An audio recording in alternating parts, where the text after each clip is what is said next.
cuestión de así horario. por una cuestión de la facultad hay que grabar. Bien. Perfecto. Bueno, chicos, chicas, prendan las cámaras.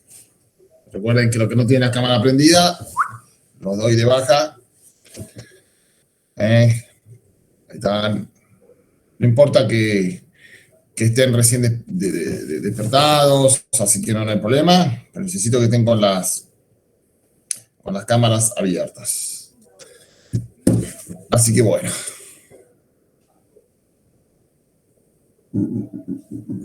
Bueno, ahora sí, formalmente los saludo. Buen día. ¿Cómo andan? Buen día, ¿todo bien? Bueno, me alegro. Bueno, chicos, chicas, estamos por la mitad de clínica. Así que ya casi estamos un poquito más de la mitad, ¿no? Ya casi estamos ahí, terminando la materia, terminando el año, terminando la carrera. Así que bueno. Bueno, hoy tenemos el placer de tener a Andrés. Yo no sé si lo conocen, me imagino que muchos lo deben conocer. Ex alumno de la universidad, criador de perros de raza dálmata, ¿sí? Así que, bueno, es un placer tenerte, Andrés. Muchas gracias por estar acá y poder darle este tema a los chicos, que muchas veces en la clínica no pasa muy desapercibida estos temas, porque parece que el veterinario, como tiene un poco de resquemor con meterse con la cría y todo lo demás, y nuestra profesión es eso, ¿no? También no solamente es la clínica propiamente dicha, sino la zootecnia, porque muchas veces si no conocemos los estándares de una raza o las patologías de una raza, no podemos asesorar a nuestros clientes. Cuando viene una raza con una determinada patología, si no la conocemos a la raza, no sabemos si esa patología es genética o no, si es hereditaria. Así que es sumamente importante poder conocer un poco de zootecnia. Así que bueno, Andrés, te lo dejo todo. Yo estoy acá, apago la cámara para mejorar la señal. Les pido a todos, aquellos que todavía no prendieron la cámara, que por favor lo hagan, porque dijimos que una de las condiciones de cursada de clínica era que todos tenían que tener la cámara prendida, ¿sí? Así que bueno, yo me quedo acá. Mi silencio, pero me quedo acá. ¿Estamos? Bueno, gracias Fabián, gracias chicos a todos por conectarse. Bueno, como decía Fabián, voy a presentarles la clase de sinología con enfoque clínico, o el rol del veterinario clínico como asesor digamos, de las encinofilia, cuál tendría que ser su formación como para dar un mejor servicio. Así que bueno, ahora pongo presentar pantalla. No sé si alguno de ustedes tiene vinculación o le gusta la crianza de perros o lo ha hecho. ¿Hay algún perrero así en el grupo? No, parece que no. Parece que no. Bueno, esto generalmente pasa así. No hay muchos veterinarios que críen, y el veterinario que cría generalmente es muy apasionado por la crianza. O sea que ahí hay un tema ahí importante para considerar, porque van a ver que el tema es como muy amplio a nivel profesional. Así que bueno, ahora pongo presentar. Cualquier duda que vayan teniendo me pueden ir interrumpiendo sin problema, y si no, no sé, Fabián, ¿qué preferís al final o que los podemos? De hecho, yo en algunos momentos le iba a hacer algunas preguntas a ver qué piensan. Sí, mamá, eso sí, pero si por ahí los chicos van haciendo alguna pregunta de algo que explicás y que no entienden, viste, si te parece Mejor. contestarla en ese momento, bárbaro. Si vos ves que esa pregunta tiene algo que ver con algo que vos vas a decir después, bueno. Perfecto. Ajá. Bien. Bueno, este tema es como muy amplio, da para hablar muchas cosas, porque hay muchísimas enfermedades que tenemos que conocer, muchísimas situaciones. Va a ser como a modo de ejemplo, como para que sea la base y bueno, de generar inquietudes, ¿no es cierto? Bueno, ahí pongo presentar.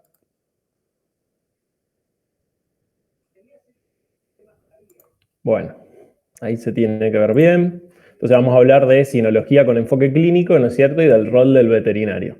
Para comenzar hay que definir lo que es la sinología. La sinología, el sinófilo es el aficionado por los perros, y es todo aquello referido al estudio de los perros domésticos de raza, es decir, es esa atracción por los perros de raza con la finalidad de criarlos y preservar las razas caninas teniendo en cuenta la función para la cual fueron creadas, ¿no es cierto? Es decir, que de esta actividad se desencadenan muchísimas otras porque sabemos que perros y gatos se crían y cumplen roles fundamentales dentro de la sociedad. No es solamente un perro, sino es un miembro de la familia.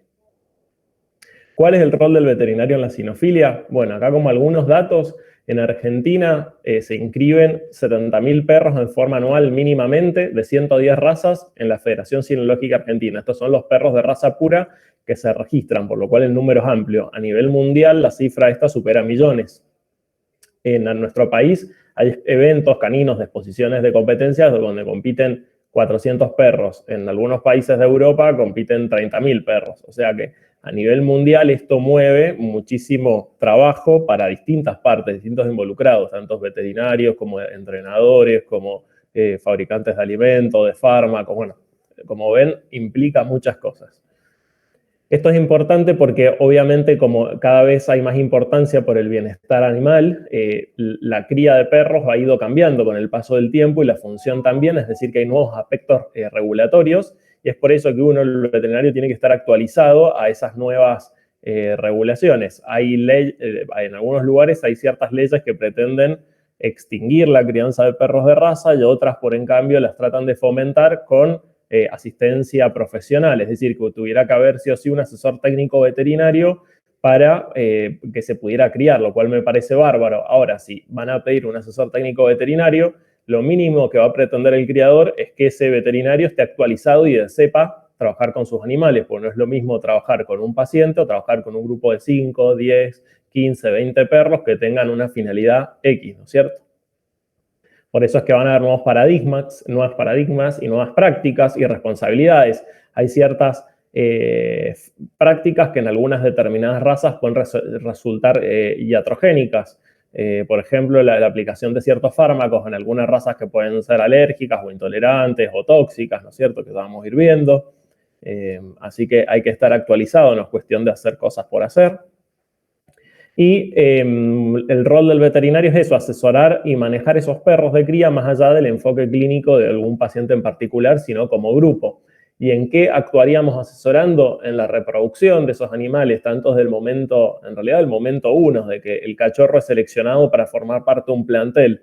El veterinario debería ir haciendo un seguimiento especial de ese perro, de la genética, porque hay factores. Sabemos que hay factores genéticos obviamente que se heredan de una generación a otra y hay que elegir y descartar algunas cosas que no queremos y seleccionar algunas que sí queremos. El veterinario tiene una formación científica que el criador no tiene.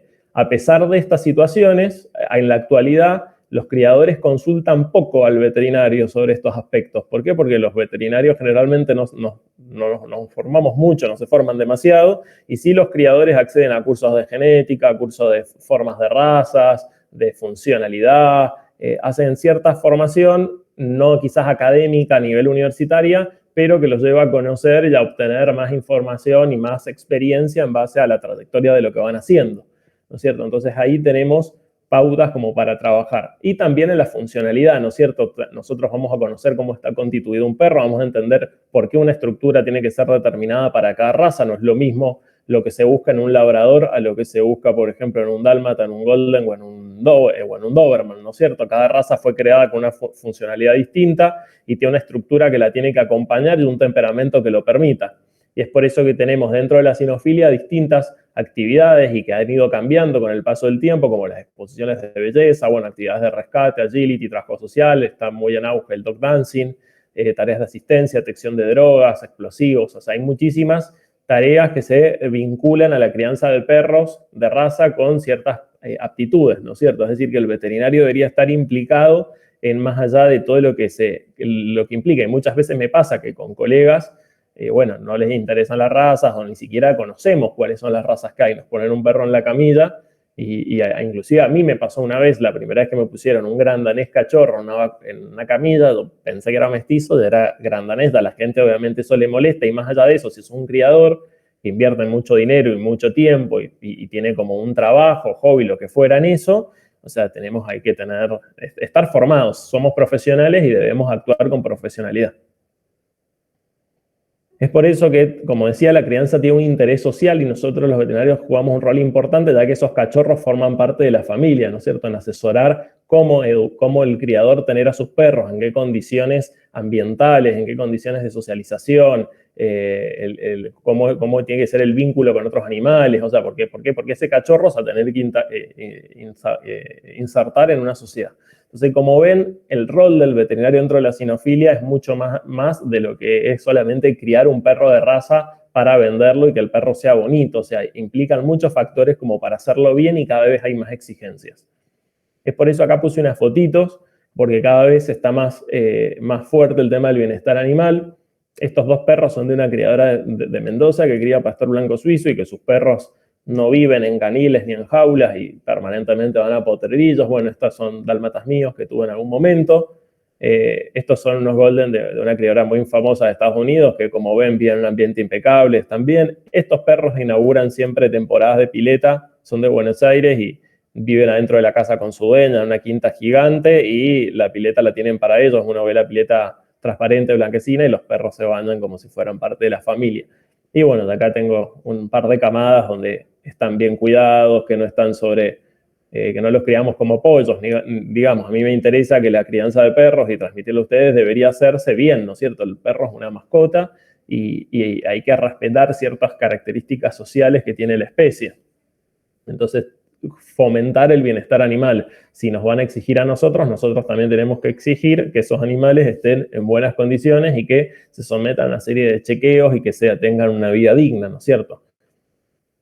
Así que bueno, hoy la temática va a ser hablar un poquito de lo que son las razas, la clasificación de los grupos, algunos aspectos que se evalúan en los perros de crianza, como los aplomos, la dentición, algunas enfermedades asociadas genéticas y la importancia de elegir reproductores y cachorros, ¿no es cierto? Así que ese va a ser el tema que vamos a ir tratando, así que cualquier duda, vamos hablando.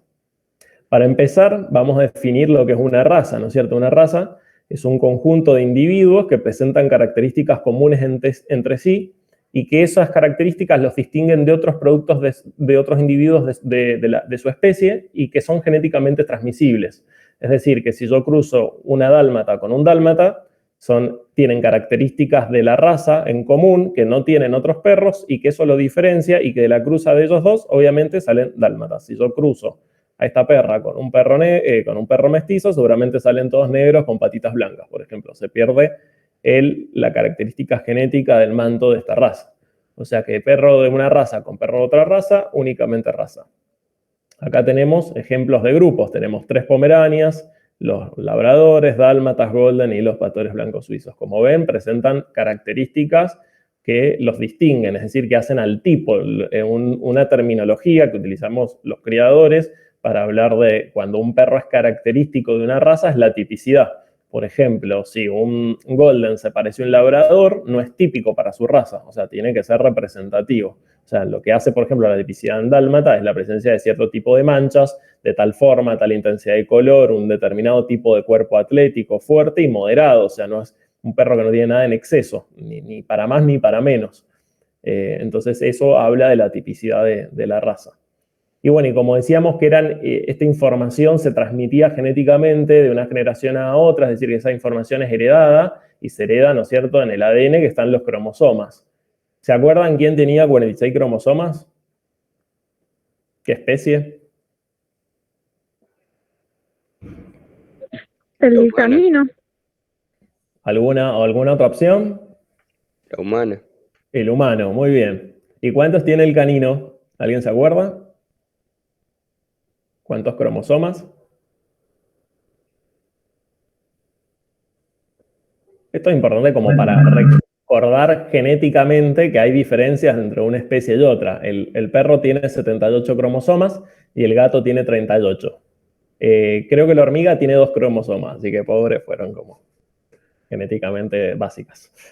Así que bueno, como ven, 46 cromosomas humanos, 78 perros, 38 gatos. Es por eso que esto, aunque suene parecido, son cosas distintas. Acá tenemos un pomerania y un persa. 78 cromosomas versus 38 cromosomas. Dentro de una raza tenemos subdivisiones, donde los ejemplares, además de presentar un carácter transmisible común entre sí, presentan un carácter transmisible común entre sí que los distingue de otros de la misma raza. En este estaría dado, por ejemplo, el tipo de pelo. Todos estos son Dachshund, que por su tipo de pelo se denominan de distinta variedad. Tenemos la variedad de pelo liso, que sería la variedad de pelo duro, que sería el de pelo de alambre, y la variedad de pelo largo. Es decir, dentro de una raza hay una característica que se hereda y que diferencia dentro de la misma raza. Generalmente las variedades se pueden cruzar entre sí, salen unos o de otros.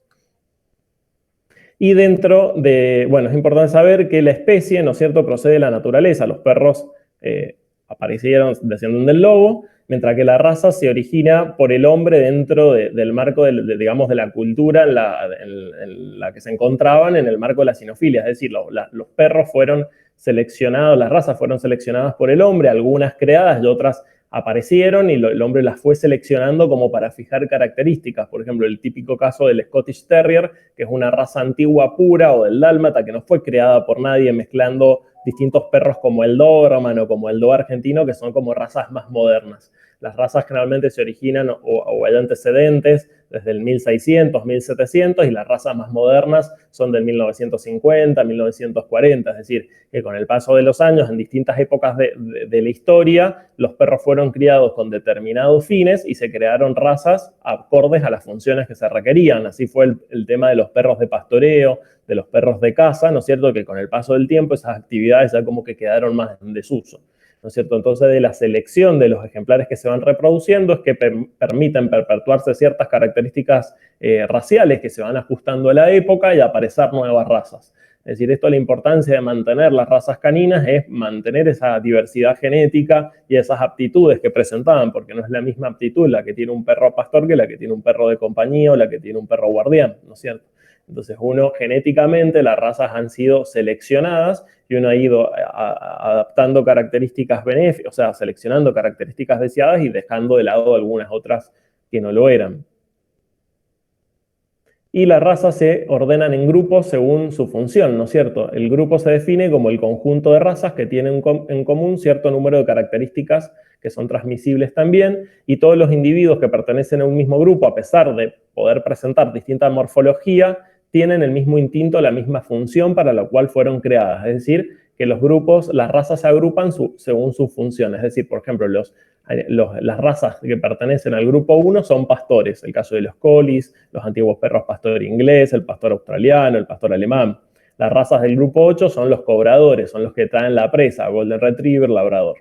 Acá estamos. Y estas clasificaciones de grupo van a variar según las instituciones madre o las instituciones mundiales más importantes, como son la Federación Cinológica Internacional, de la cual la Federación Cinológica Argentina es el organismo más importante del país, que está afiliado a esta FCI, y en Estados Unidos es más importante el American Kennel Club, y en Inglaterra de Kennel Club, que bueno, es el club uno de los más antiguos, ¿no es cierto? La mayoría, como dije, las razas empezaron a oficializar cerca del 1900, es decir, que ya llevamos muchos años de selección. Y en esta imagen quise graficar cómo la función de ciertas razas, a pesar de que con el paso del tiempo tenemos un labrador que era un perro cobrador de patos, ¿no es cierto?, que se traían las presas de los lagos. No sé si ustedes tienen un golden, pero ellos tienen la habilidad de con la boca agarrar las cosas sin romperlas y pasean todo. Entonces, si tienen un golden y lo llevan al dique, le tiran un palo, el perro va a ir nadando y cuando el palo le hace un movimiento extraño con su boca, lo agarra y lo pasea, y les encanta eso porque conservan el instinto de acá. Bueno, esto es una foto reciente del año pasado del Club del Golden argentino oficial.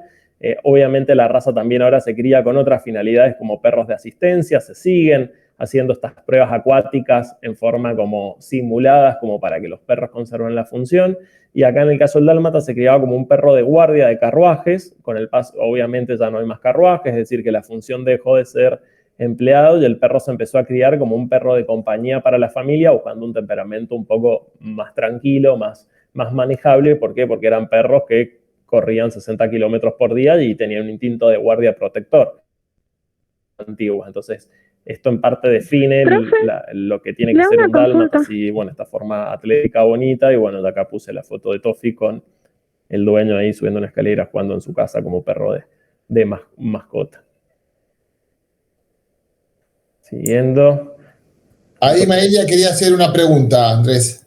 Sí. El dálmata hoy día no se ocupa para, por ejemplo, trabajos pesados como bomberos o Te policías. escuchaste trabajos pesados y se cortó. Ay, perdón. Si no se ocupa para, por ejemplo, trabajos de bomberos o policías. Hoy No, día. es como simbólico. Se utilizó como perro bombero y actualmente en algunos cuarteles, sobre todo en Estados Unidos, que es el primer mundo, tienen uno que otro dálmata como para que cumplan la función del rescate de las víctimas o de acompañar ahí. Eso se usaba cuando los bomberos eran también tirados por caballos y bueno, y después pasó a ser como el perro simbólico del bombero. Pero no, se cría como un perro de compañía, un perro de mascota familiar. Pero es un perro muy deportista, o sea tiene en sus genes toda esa cariza, ¿no es cierto?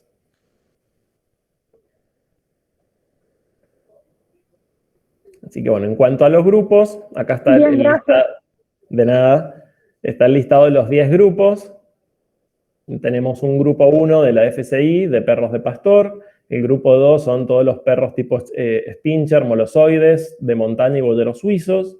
El grupo 4 los Dachshund o Tekel. El grupo 5, los perros tipo Spitz y primitivos, son las razas más parecidas al lobo, como los siberianos, Alaskan, Pomerania, todos esos. Los Shiba. Después el grupo 6, los perros de tipo sabueso, de rastro y raza semejante. Por ejemplo, el dálmata lo meten dentro de la raza semejante a un perro tipo sabueso. El grupo 7, perro de muestra, que son los que marcan la presa, por ejemplo, el pointer, los que te levantan la patita, el weimaraner. Después tenés el perro presa, por ejemplo, los golden, los cocker, los labradores. Los perros de compañía o toy, que se les llama, como el caniche, el billón, todos esos, y los grupos 10 o lebreles, no están todos los galgos, ¿no es cierto? Entonces, la Federación Internacional los agrupa así, el American Kennel Club tiene 7 grupos, ahí el dálmata, por ejemplo, en el grupo de los deportivos, o sea que cada país o cada región puede variar la categorización de las razas, ¿no es cierto? Y tenemos el caso de, bueno, que la Federación Cinológica Internacional reconoce en total 353 razas y cada raza es propiedad de un país específico. Obviamente, cada raza tiene un estándar, que es la descripción del ideal. En el estándar siempre es importante leer la descripción general de la raza y la historia, porque después hay más detalles, obviamente, como tiene que ser la cabeza, la altura, las patas, la inserción de cola, pero en el aspecto general es lo que representa cuál es la esencia de esa raza, o sea, para lo cual fue creada. Entonces uno, sabiendo cuál es el aspecto general de una raza, es como que entiende el concepto de lo que se busca en cada raza. Por ejemplo, en el dálmata dice que es un perro equilibrado, libre de nerviosismo y agresividad, y eso es porque en la raza hay problema de eso. Entonces el ideal que uno tiene que buscar es un perro lo más estable posible. Entonces, un perro lo describe como un perro moderado, distintivamente moteado o manchado, libre de nerviosismo y agresividad. Entonces, es como que uno tiene que tener en cuenta esas cosas típicas de la raza, porque si no tiene eso, no tiene un dálmata. Entonces, bueno, y esto se hace el estándar de la raza a través de una comisión, ¿no es cierto? Y hay una científica en estas instituciones.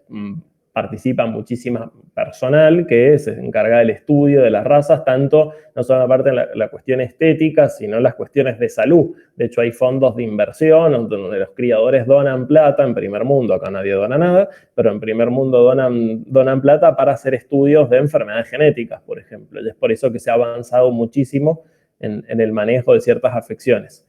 Y en la Federación Cinológica Argentina, como decíamos, cada raza originaria de cada país, el estándar le pertenece a su país. Entonces, en el caso del DOA argentino es nuestra raza nacional y la Federación Cinológica Argentina es la que desarrolló el estándar. Y como para que tengan un dato y recuerden, porque como es la única raza nacional, es una raza que se creó en el año 1947 por el doctor Antonio Lores Martínez, que era cordobés, y la raza se oficializó en la Argentina en el 64 y a nivel internacional en el 73.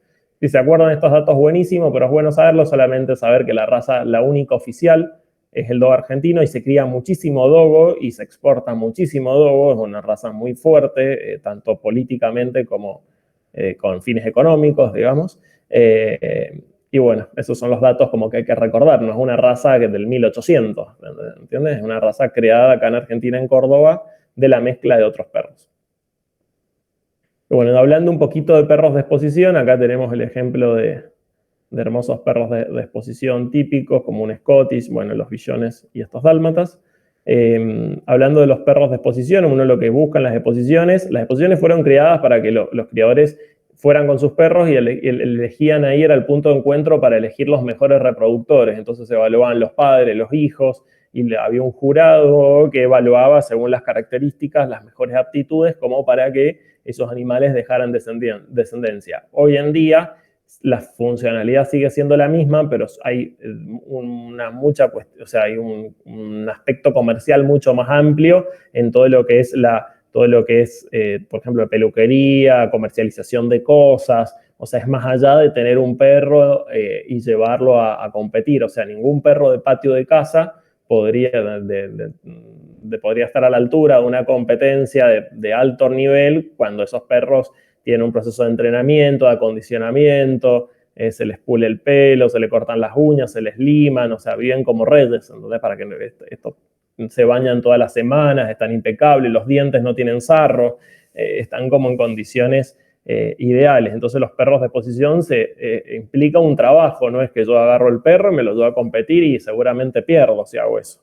Entonces como que fue cambiando con el paso del tiempo, obviamente al que le apasiona es algo muy interesante, pero bueno, la finalidad es esa, es exponer los ejemplares para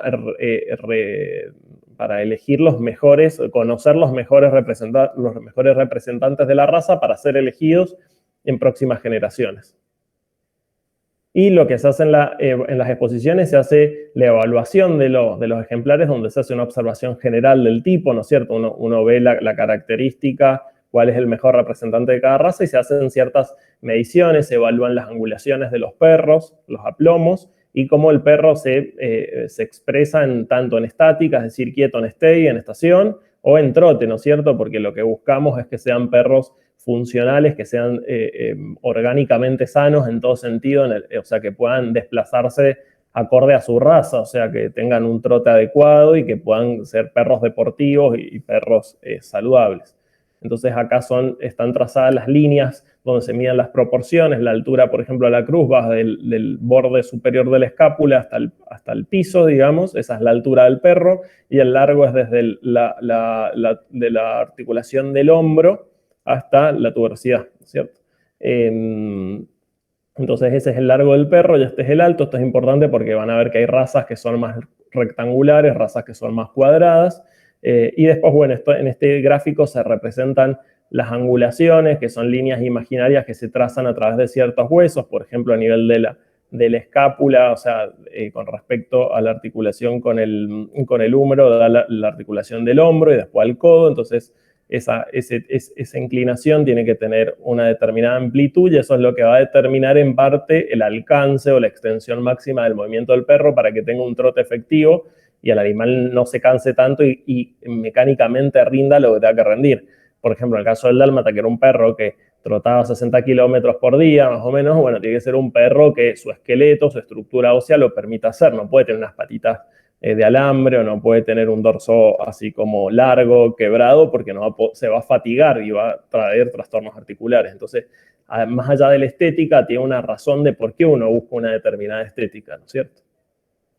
Y también se evalúan los aplomos, que en las especies de producción, como los bovinos, equinos, esto tiene más impacto porque son animales mucho más pesados, entonces el rendimiento reproductor en esas especies también se ve más afectado, no tanto así en el perro, pero sí repercute en la calidad de vida articular, ¿no es cierto? Si uno tiene un ejemplar con malos aplomos, con malas articulaciones, eso va a generar un mayor desgaste, un mayor trabajo en ciertas partes de la articulación, en ciertos ligamentos, y eso va a predisponer a la presencia de ciertas artritis y bueno, con el paso del tiempo artrosis, ¿no es cierto? Entonces, bueno, el aplomo se define como es una línea imaginaria que se traza, ¿no es cierto? Y representa la relación entre el eje del miembro y sus ángulos respecto al plano de medio del cuerpo del animal y al horizontal del suelo. Es decir, una línea que tiene que ser vertical, y en el caso del perro se traza en el plano lateral, se traza a nivel de la mitad del brazo, y tiene que caer por debajo en el centro del pie. Y vista de frente, vemos que si pasa por la articulación del hombro o del codo, el pie, la mano, cae en la línea de la plomada, es decir, que el miembro es recto. ¿Qué pasa acá en este caso? Este perro varo, vemos que la línea cae, ¿no es cierto? Y la mano está hacia adentro, es decir, ¿por qué? Porque tiene los codos hacia afuera, ¿no es cierto? Entonces tiene como una debilidad en su musculatura, y esto va a repercutir en la manifestación de cierta artrosis. Y en el otro caso tenemos un valgo, que es lo contrario. Acá tenemos los carpos hacia adentro, y vemos que si trazamos la línea de aplomo, que va visto de lateral por esta forma y visto de frente por la parte siempre central, son líneas verticales, la mano queda rotada hacia afuera, es decir, que acá también se van a forzar estas articulaciones y se van a dañar con más facilidad. Entonces, esto es importante porque una buena estructura ósea, sabemos que es el sustento, ¿no es cierto?, para ese animal, y que va a permitir la propulsión del mismo para que tenga un buen desempeño. Y la importancia de todo esto es que tiene características de heredabilidad, es decir, se va transmitiendo de una generación a otra. Es por eso que en las exposiciones se evalúan los aplomos y se utilizan los reproductores que tengan las mejores articulaciones, las mejores angulaciones, las mejores patas, las mejores manos, para que bueno, esos se elijan como reproductores y que sus hijos tengan un mejor desempeño. Y bueno, ya, lo mismo pasa en el tren posterior. Bueno, un tren posterior correcto, de acá tenemos corvejones de vaca. Bueno, en este caso hay un ejemplo de perros con musculatura poco desarrollada. Esto en la especie bovina y equina es como mucho más amplio, sinceramente, el impacto que se le da, porque hay otro tipo de interés económico y físico para el animal que en el perro no repercute de la manera que repercuten los grandes, digamos. Y bueno, y en una exposición, bueno, los ejemplares se examinan. Acá hay un videíto de un bulldog francés de Mendoza, donde yo les quiero mostrar lo que se hace. Bueno, en una exposición el perro se pone frente al juez, ¿no es cierto?, en posición de estación, mostrando las características propias de la raza. Acá van a ver cómo la señora le muestra cosas para que el juez, si estuviera simbólicamente adelante, vea la expresión del perro. Bueno, la cara típica que tiene que tener, con las orejas esas levantadas en formas redondeadas, cómo tiene que ser la nariz centrada con respecto a los ojos, cómo caen las patas. Vieron que si bien es un perro de tórax redondo, las patas están bien aplomadas, y muestra los dientes, porque la dentición es algo importante que se evalúa. Y bueno, y las proporciones generales de cómo tiene que ser en base para lo que el animal fue creado, y después se lo hace trotar yendo y viniendo para ver los aplomos delanteros y traseros en el movimiento, y se lo hace trotar en lateral para ver todo el alcance, bueno, y cómo el animal se desplaza. Este perro se desplaza muy bien para su raza, tienen este movimiento así medio, bueno, que va así como un tonelcito rotando, pero como ven está bien sustentado su peso, o sea, el animal se equilibra bien sobre sus patas y no tiene deficiencias. Y cuando trota de lateral, bueno, esto es un movimiento típico para su raza, así deberían ser. Y bueno, eso es lo que se muestra en una exposición, y se evalúan a los ejemplares, y al más apto es el que debería ser elegido. No siempre es el que es elegido, hay muchas cosas de por medio.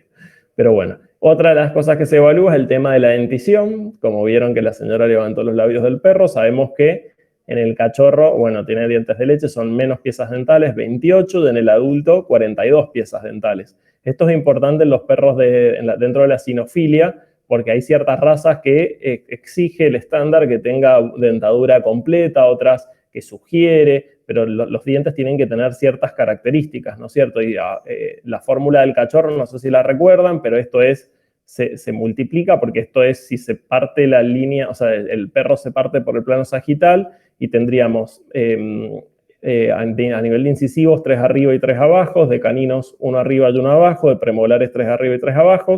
Cuando empiezan a exfoliar esos dientes de leche y a aparecer los definitivos, vamos a tener 3 incisivos arriba, 3 abajo, un canino arriba, 1 abajo, 4 premolares arriba y 4 abajo, 2 molares arriba, 3 abajo, esto por 2, uno de cada lado, ¿no es cierto?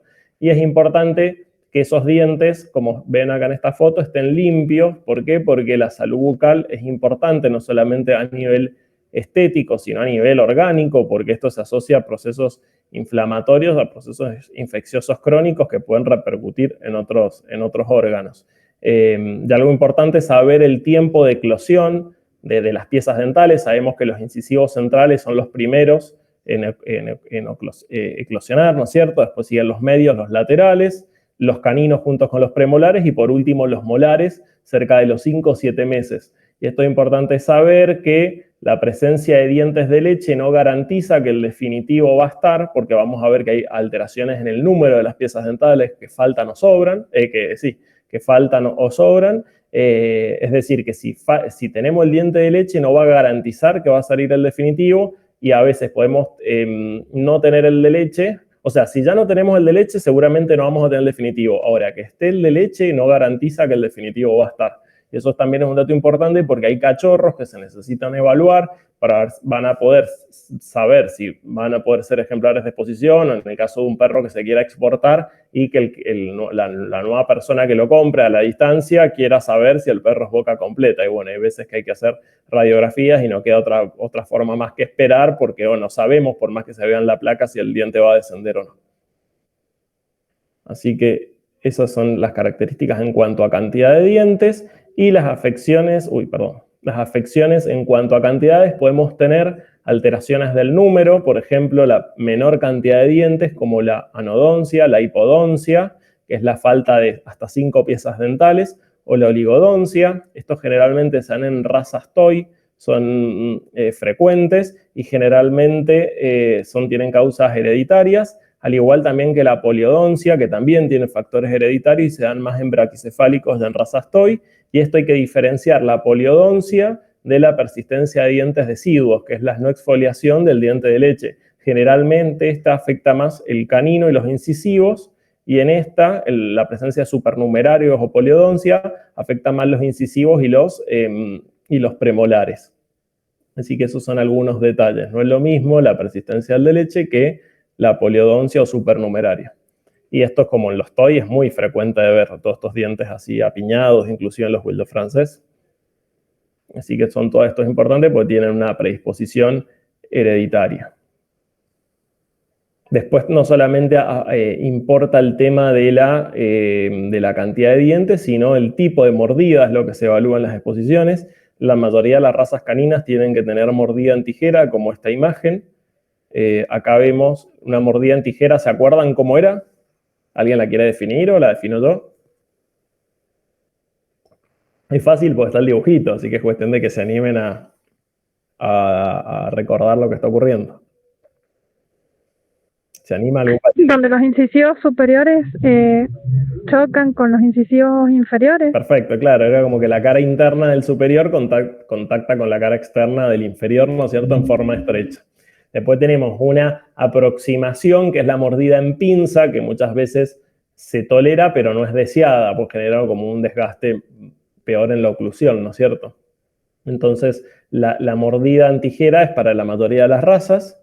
Después tenemos otros tipos de razas que tienen otro tipo de mordida, que es el prognatismo, en la cual acá tenemos que los incisivos inferiores están por delante de los superiores, ¿no es cierto? Pero lo importante ver, por ejemplo, este bulldog inglés no tiene los colmillos para afuera, los caninos para afuera y la lengua colgando, que es lo que generalmente vemos en muchos perros que cuando van paseando por ahí, y uno como veterinario, como a la hora de recomendar qué reproductor usar, y bueno, debería ser un prognato lo más saludable posible, o sea, con la boca lo mejor, no con los dientes así para afuera, como se ve mucho, que a mucha gente le encanta, pero acá puse este ejemplo por eso, porque el perro tiene la mandíbula prognata, pero en forma tolerable.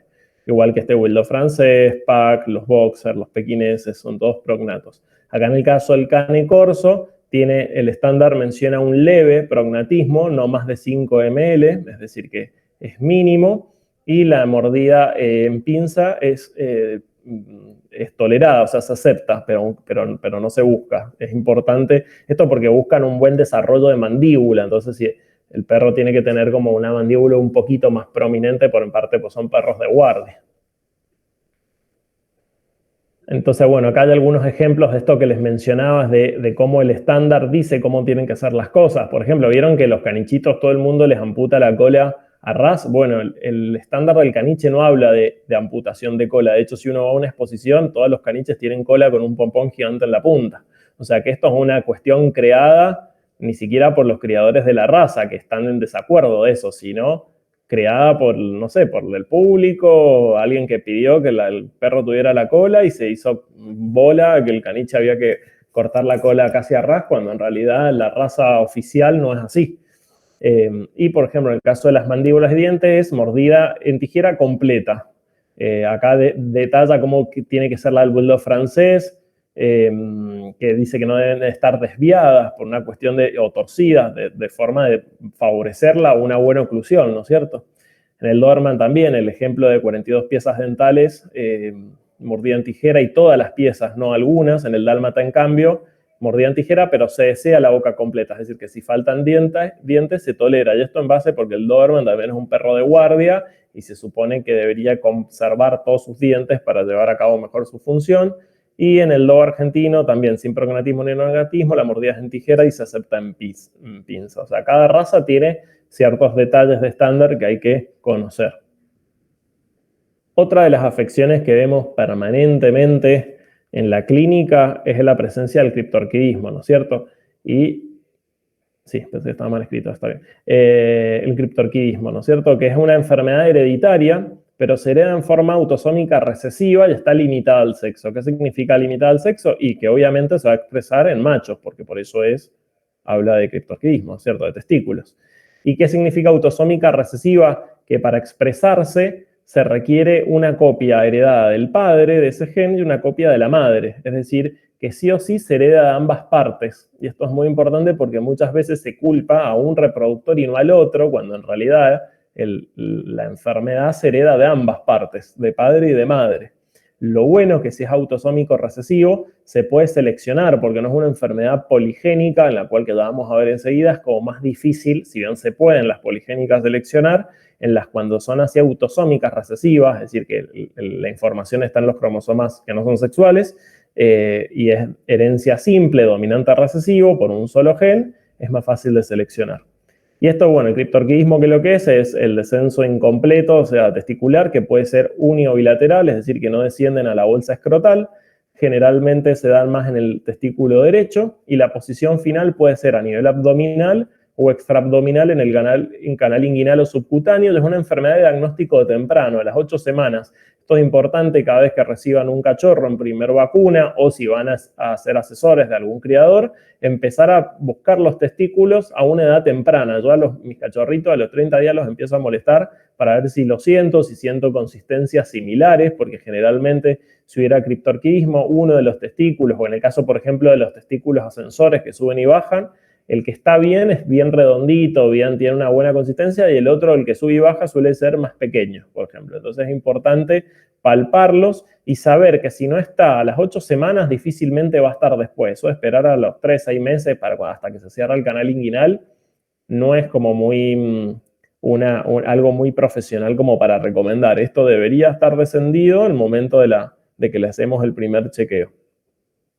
Otros factores implicados que pueden repercutir es, bueno, la presencia de hipoplasia testicular, y esto se puede ver a obesidad en las madres, a perras que tuvieron estrógenos durante la gestación, a la presencia de partos distóxicos, de infecciones umbilicales que generan como un proceso cicatrizal en el ombligo importante, porque por ahí, por una, digamos, contigüidad anatómica, puede afectar el descenso testicular. Pero sabemos que es una enfermedad hereditaria en forma recesiva, es decir, que se hereda de padre y de madre para que la característica se exprese. Tiene una incidencia variable y una incidencia más alta con respecto a otras especies. La incidencia en perros va del 0,8 al 10%, y sabemos que las razas toy, como los caniches, los yorkie, los chihuahua, los pomeranias, son los más afectados. Los grandes también, pero no tanto como las razas toy.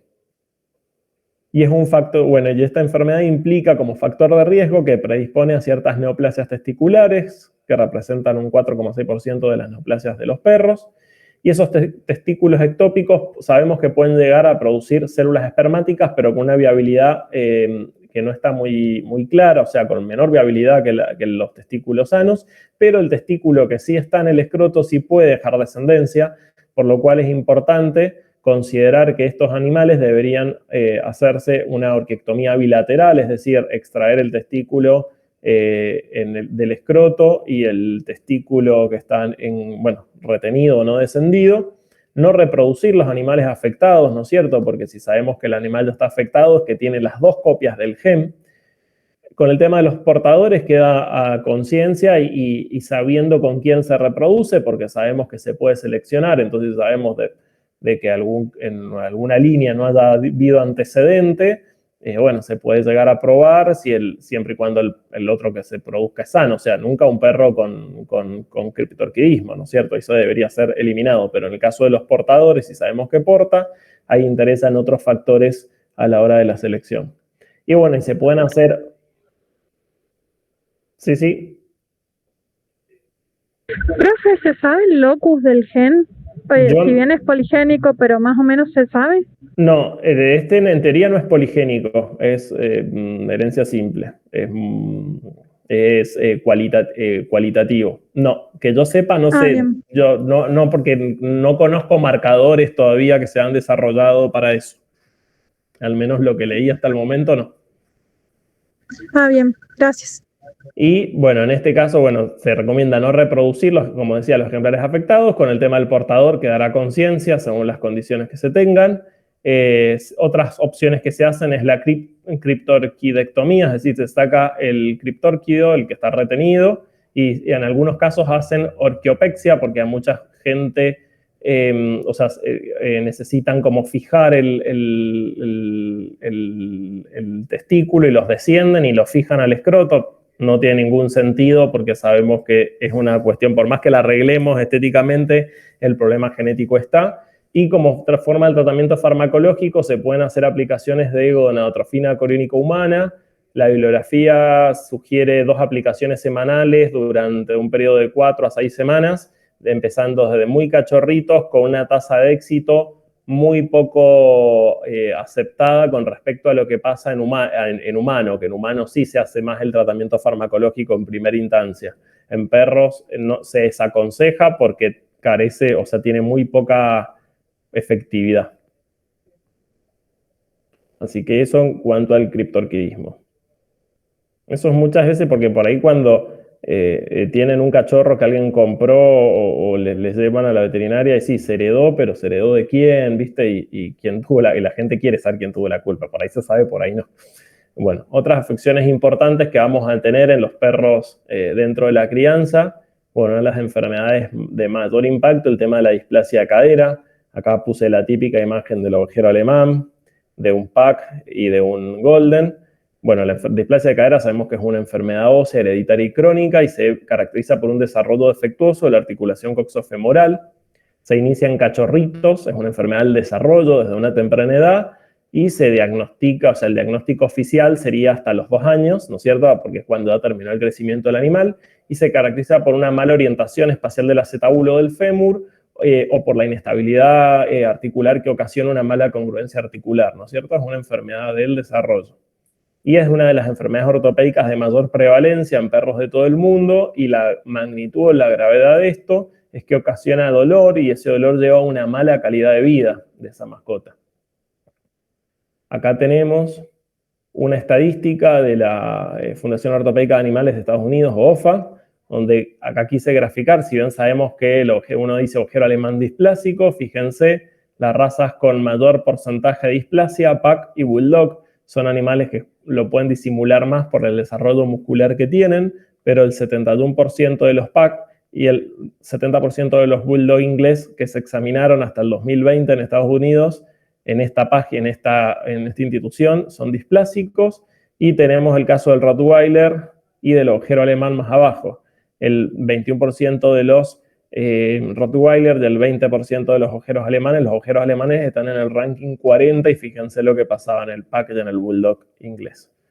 Así que no solamente es una enfermedad de perros grandes, es una enfermedad de razas chicas también, y también es una enfermedad de mestizos. Yo este año vacuné una cachorrita mestiza medianita, habrá tenido 15 kilos en su desarrollo máximo, y como a los 6, 7 meses me escribió la dueña de que la perrita siempre estaba sentada para un mismo lado, que la notaba rara para caminar, que le costaba, que no quería jugar mucho. Bueno, la voy a ver, la veo caminar así distinto a lo habitual, y le indico radiografía y tenía una displasia así bastante severa y bueno, la tenían que operar. Así que ella era una mestiza puro perro, ¿eh? O sea que no solamente esto está en las razas, por ahí decía, bueno, ¿para qué hay perros de razas y a los mestizos no les pasa nada? No, los mestizos también tienen problemas. Bueno, y como sabemos, en este caso sí, la displasia de cadera es multifactorial porque tenemos factores ambientales y genéticos que influyen. A nivel de ambiente, ¿se les ocurre cuáles son los factores que afectan la manifestación o el agravamiento de esta enfermedad o cómo repercute en la parte genética? Algunos que me nombren, 2 o 3. Sí, los pisos resbalosos, por ejemplo. Perfecto. Pisos resbalosos, el tema de una sobrealimentación. La malnutrición también. La mala alimentación, sobrealimentación, o sea, el peso en exceso, ¿no es cierto? Hacer ejercicio intenso y todo lo que impacte en digamos, en la cabeza femoral en el acetábulo. Recordar que eso es algo que se está formando, moldeando. Bueno, presencia de musculatura flácida, bueno, como decías, el piso, el alojamiento inadecuado, y acá a nivel de criador, como asesor, el tema de las parideras. Las lobas antes parían en cuevas, ¿no es cierto? Y las cuevas eran de tierra y redondeadas. Y ahora tenemos parideras que son de pisos antideslizables, o sea, lavables, como para que esté todo sin contaminación. Entonces es importante que el piso de la paridera no esté pelado, sino que tenga mantitas, frazadas o algún piso antideslizante, algo que los cachorros puedan no estar patinándose permanentemente desde el primer día, ¿no es cierto? Otro factor que influye es la edad de castración de los ejemplares. Y cuando hablamos de factores genéticas, esta es mucho más compleja. Sabemos que tiene una herencia de tipo cuantitativa porque son poligenes, es decir, un grupo de mucha cantidad de genes que van influyendo en varias partes del esqueleto, ¿no es cierto? Que van dando la conformación, ¿no es cierto? Y esta enfermedad tiene la característica de heredarse con un valor umbral determinado, superen un determinado valor a nivel genético, manifiestan la enfermedad, y otros que tienen un valor umbral más bajo no lo manifiestan. Acá tenemos el valor de genotipo de un ejemplar. Habíamos dicho que esto es un ejemplo, que era poligénica, es decir, tenemos dentro de estos el alelo A1, el alelo A3, el B1 y B7, C1, C3. Obviamente este perro heredó uno del padre, otro de la madre, el padre de la madre, padre de la madre. De la suma de todos estos genes que aportan un valor, por ejemplo, el gen A1 aporta un valor de +1, el gen A3 de +4, bueno, de la suma de todos estos, este perro tiene un valor del genotipo de 16. Es decir que podríamos decir, si consideramos que el valor umbral es 20, más de 20 es displásico, menos de 20 no es displásico, este perro es normal, no es displásico. Acá tenemos un perro que también tiene genéticamente, bueno, el gen A, el A1, el A2 en este caso, fíjense que el A2 le aporta un valor mayor, un +5, después tenemos un B2 y un B4, o aportan valores similares al anterior, C5 también aportan +1, +1. Acá tenemos un perro con un valor umbral de 12, lo cual también es normal, ¿no es cierto? Decimos, bueno, buenísimo, tenemos perros sanos, que tenemos las radiografías hechas, no tienen displasia, y los cruzamos, ¿no es cierto?, entre sí. ¿Y qué pasa con este perro? El hijito heredó del padre el A3, y el A3 era el gen con mayor valor umbral, ¿no? Heredó de la madre el A2, que también era el del mayor valor umbral, era el que aportaba +5. Acá fíjense, si hubiese heredado el A1 de la madre, hubiese tenido 4 puntos menos y quizás se salvaba, pues hubiese dado 18. Si seguimos sumando cada una de las combinaciones que heredó de padre y madre, este perro cayó con un valor mayor a lo que tendría que haber esperado genéticamente y manifestó la enfermedad. Es decir, que la herencia es cuantitativa, que en muchos genes interesa, actúan de individuos normales, me pueden dar fenotipos afectados, ¿no es cierto? Es decir, teníamos un perro sano, perro enfermo. Es decir, que quizás yo esta perra la puedo cruzar con otro perro y quizás tenga una mejor posibilidad, al igual que este perro, ¿no es cierto? ¿Por qué? Porque tenían, obviamente, no eran displásicos, tenían sus estudios hechos. Por eso es importante a la hora de buscar los reproductores, no solamente conocer al reproductor en sí, sino saberlo de los antepasados, ¿no es cierto? Los abuelos, los tíos, los hermanos de cada perro. ¿Por qué? Porque eso va a dar más información sobre cuánta posibilidad tengamos de manifestar displasias. Por eso que la displasia es como muy compleja y que no se hereda sencillamente, ni es, uy, no, el criador es un reverendo porque me dijo que los padres eran sanos, el perro salió displásico. Porque acá tenemos, por ejemplo, acá tenemos el caso de, ¿qué se hace para el diagnóstico? La radiografía generalmente ventrodorsal de extensión se pide a los 2 años de edad, porque es cuando el animal ya terminó de desarrollar, y lo que se mide es el ángulo de Norbert. Hay otras medidas también, normal es mayor a 105 grados, y ya en base a eso va considerándose moderado o grave, y una de las cosas que se utiliza para evaluar la presencia de laxitud es la maniobra de Ortolani, ¿no es cierto? Y lo malo de la radiografía es que tiene un valor predictivo negativo, porque algunos perros radiográficos pueden ser normales, pero con el paso del tiempo desarrollar displasia de cadera, ¿no es cierto? Y acá tenemos el ejemplo de 2 radiografías de 2 cachorrones de acá sacadas en Mendoza por una colega amiga. Creo que era un ovejero y un boyero, no identifiqué cuál es cuál, de, no sé, 8 o 10 meses. Fíjense cómo tiene las caderas completamente luxadas, ya con grados de displasias bastante severos, y esto se ve muchísimo. Y acá, por el contrario, una radiografía normal de cadera donde está bien encajada. Ahí vamos a ver un caso clínico. Esta es Lisa, esta es una perrita que yo le asesoré a mi tío, no le asesoré, mi tío quería un ovejero alemán y tenía una amiga que había cruzado su macho de 1 año y pico con una perra, y fueron a buscar una cachorrita a una casa de familia, ¿no es cierto? A los 9 meses me dicen, gringuito, ¿cuándo puedes venir a ver la perra que la vemos que le cuesta pararse? O sea, una vez que corre, anda bien, ¿no es cierto? Bueno, esa es la Lisa cuando llegó a la casa. Este es el videito que le hicimos hace poco. Como ustedes ven, el dolor en la pata derecha es terrible, en el izquierdo, también. Perdón los videos, pero no ayudan mucho a los perros ni a los dueños. Ahí está jugando, tiene 9 meses. Si ustedes ven cómo salta o permanente cómo pisa, fíjense cómo la pata derecha prácticamente ni la usa. Y esta perra no vive en piso resbaloso, esta perra comía un buen alimento, vive afuera, se ejercitó, desarrolló masa muscular. Sin embargo, su placa, fíjense cómo está el acetábulo perfectamente aplanado ahí en la vista derecha, de la cadera derecha, ¿no es cierto? Esta perra mañana va a cirugía. Mañana martes tienen turno. Así que y venía de una casa de familia, no era que había certificación de nada, ¿eh? O sea, era un particular que querían un ovejero de un particular. Así que la incidencia de estas enfermedades es muy alta. Acá en Mendoza, en mi experiencia, boyeros de Berna la mayoría, de Golden la mayoría, ovejeros la mayoría, e inclusive mestizos la mayoría, muchos mestizos también displásicos. Y tenemos distintas instituciones a nivel mundial que evalúan el tema de la displasia. Como decía recién, la OFA en Estados Unidos es un organismo donde nuclea todos los exámenes de salud de los perros de criadores que son destinados a reproducción. Entonces se hace mediante un determinado protocolo. La radiografía tiene que tener ciertas características y la evalúa un comité, ¿no es cierto? Del comité establece 7 grados, ¿no es cierto? Normal son 3, excelente, bueno, suficiente. Está el límite y después tenés los displásicos que pueden ser leve, moderado, severo. La FCI establece 5 grados y el PENHIP es otro método que se utiliza en Estados Unidos, que se hacen radiografías a cachorritos que tiene un valor predictivo mayor, pero solamente lo hacen en la Universidad de Pensilvania. Y después, por último, están los análisis genómicos que en Inglaterra se están estudiando a nivel cromosómico en los labradores retriever. Todavía esto no está muy en práctica, lo que sabía que era carísimo el estudio, está como todo como en desarrollo.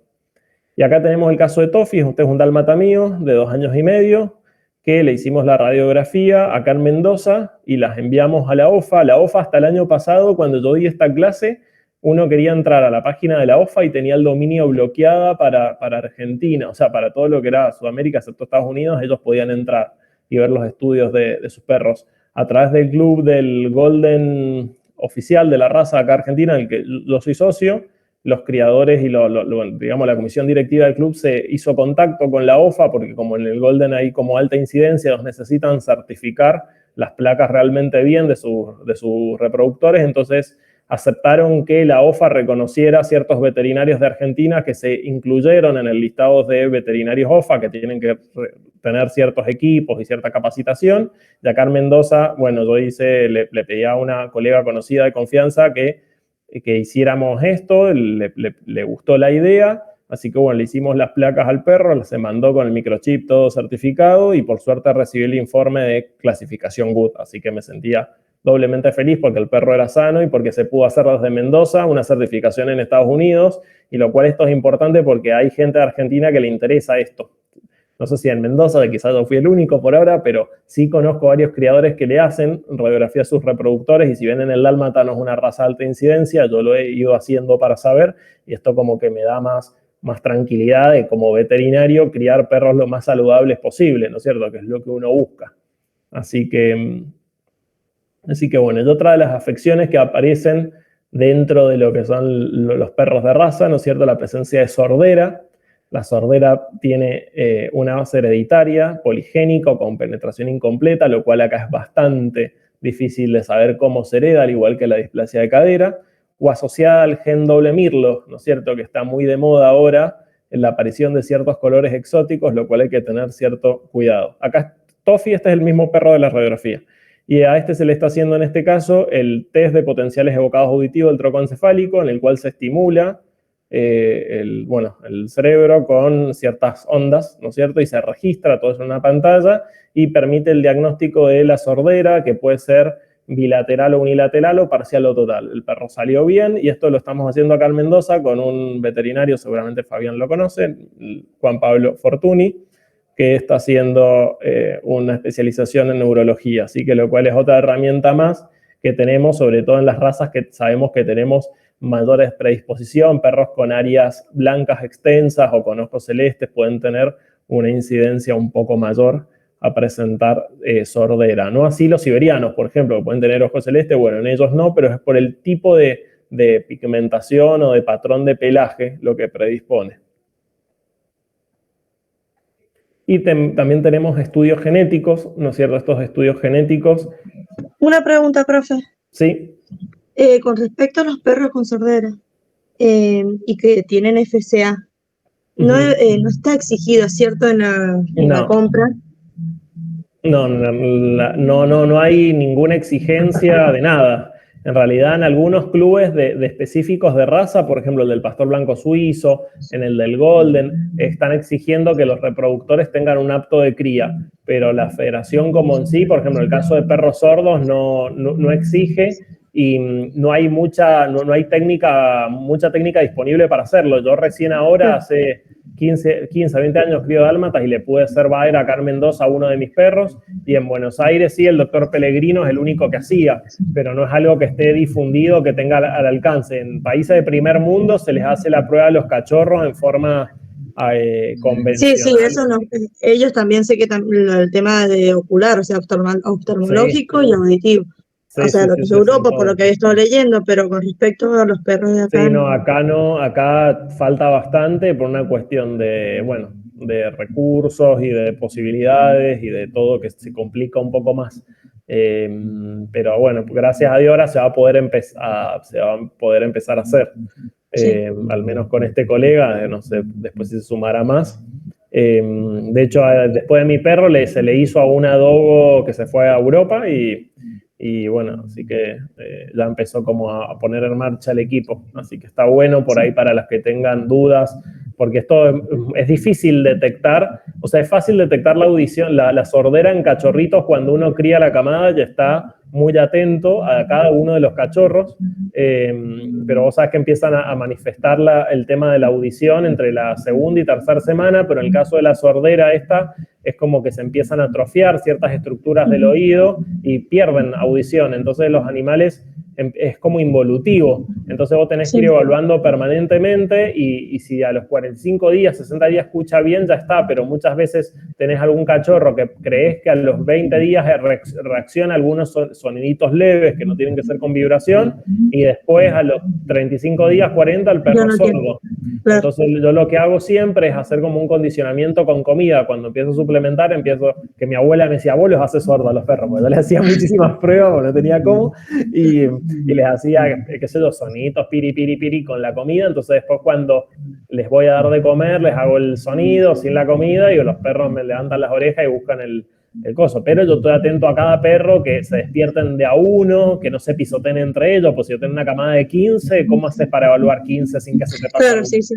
Entonces mucha gente llega a la consulta con un cachorro sordo y después que hace el veterinario aplaude, hace un ruido y el perro en la veterinaria mira para todos lados porque está asustado y cómo sabe si escucha o si no escucha, ¿entendés? O sea, cuesta muchísimo evaluarlo y uno se queda súper corto por no tener este tipo de herramientas que quizás en otras realidades es como accesible súper. Todas las clínicas tienen esto. Igual cuando se quedan sordos también se ponen un poco agresivos, ¿no? Cambian también lo que es el temperamento. Puede representar un riesgo, pero generalmente... No agresivo de manera mala, digo que cambian su personalidad por ahí, la gente que no conoce por qué es que le está pasando eso. Claro, pueden ser un poco más como de reaccionar distinto siempre y cuando no lo socialices bien. La sociabilización es súper importante. Yo he tenido varios sordos el último tiempo y los he dado en adopción y por ahí los perros sordos que he dado en adopción han sido mejor educados que los oyentes. ¿Por qué? Porque la gente le dedicaba más tiempo, los perros impresionante cómo se guían por las manos, una perra hacía agilidad, competía en agility y era sorda y los de agility decían, no, esta perra no es sorda. Sí es sorda, pero y bueno, obviamente por ahí se despistaba y se iba y la iban a buscar, pero la perra aprendía rapidísimo y se conectan bien, es decir, que pueden tener una buena calidad de vida y si se crían con otros animales, mejor. Yo trato de que el sordito no quede, por ejemplo, en una casa con niños chicos, que a lo mejor si el perro está durmiendo y los niños se le tiran encima, puede reaccionar. Entonces trato de tener cierto, como puede pasar con cualquier animal en sí, pero fundamental en esto es que se socialicen bien, que salgan a pasear desde temprana edad. De hecho, eso de que no salga hasta la última vacuna, yo en mi caso particular no lo aplico. Yo los llevo en el auto, los saco o sea, yo trato de poner la parte etológica como prioridad en la raza que yo crío, porque para mí el temperamento es como fundamental, es lo más importante. Que sean buenos y equilibrados. Entonces, como que eso es fundamental en cómo se cría. Sí, que sociabilice con todo. Sí, con todo, con perros, con gatos, con niños, con grandes, con ruido. Con ruido en el caso de un sordo no, pero que salga a la calle, que vea movimiento. Sí. Así que bueno, pero sí, es un tema muy como que hay que seguir invirtiendo porque son equipos caros y implica también un tema, el animal tiene que estar sedado para que esté quieto, porque obviamente una persona se banca los auriculares, pero los perros no, entonces es todo un temita. Sí, gracias, profe. Bueno, y después en cuanto a estudios genéticos, los estudios genéticos acá en Argentina se pueden hacer en la Sociedad Rural Argentina, pruebas de filiación de paternidad y algunos estudios genéticos para ciertas enfermedades. Yo voy a ir repasando algunas de las que me parecieron como más importantes. Por ejemplo, la presencia del gen Mirlo. El gen Mirlo son la presencia de manchas de color irregulares. Son esas manchas como negras o marrones que van como perdiendo color y se ven como más grisáceas. El Mirlo sería, por ejemplo, en este pelaje no estaría en este marrón oscuro, sino estarían en este marrón clarito. Es como que va perdiendo melanina, ¿no es cierto? Y este gen es importante, pues si bien cualquier perro lo puede tener, se hereda en forma de dominancia incompleta. Eso significa que como es un gen dominante, un solo alelo es suficiente para que exprese el color. Es decir, que ya si vemos un mirlo, sabemos que ese tiene, ¿no es cierto?, al menos una de las copias, porque una, sí o sí, es la que lo hace expresar.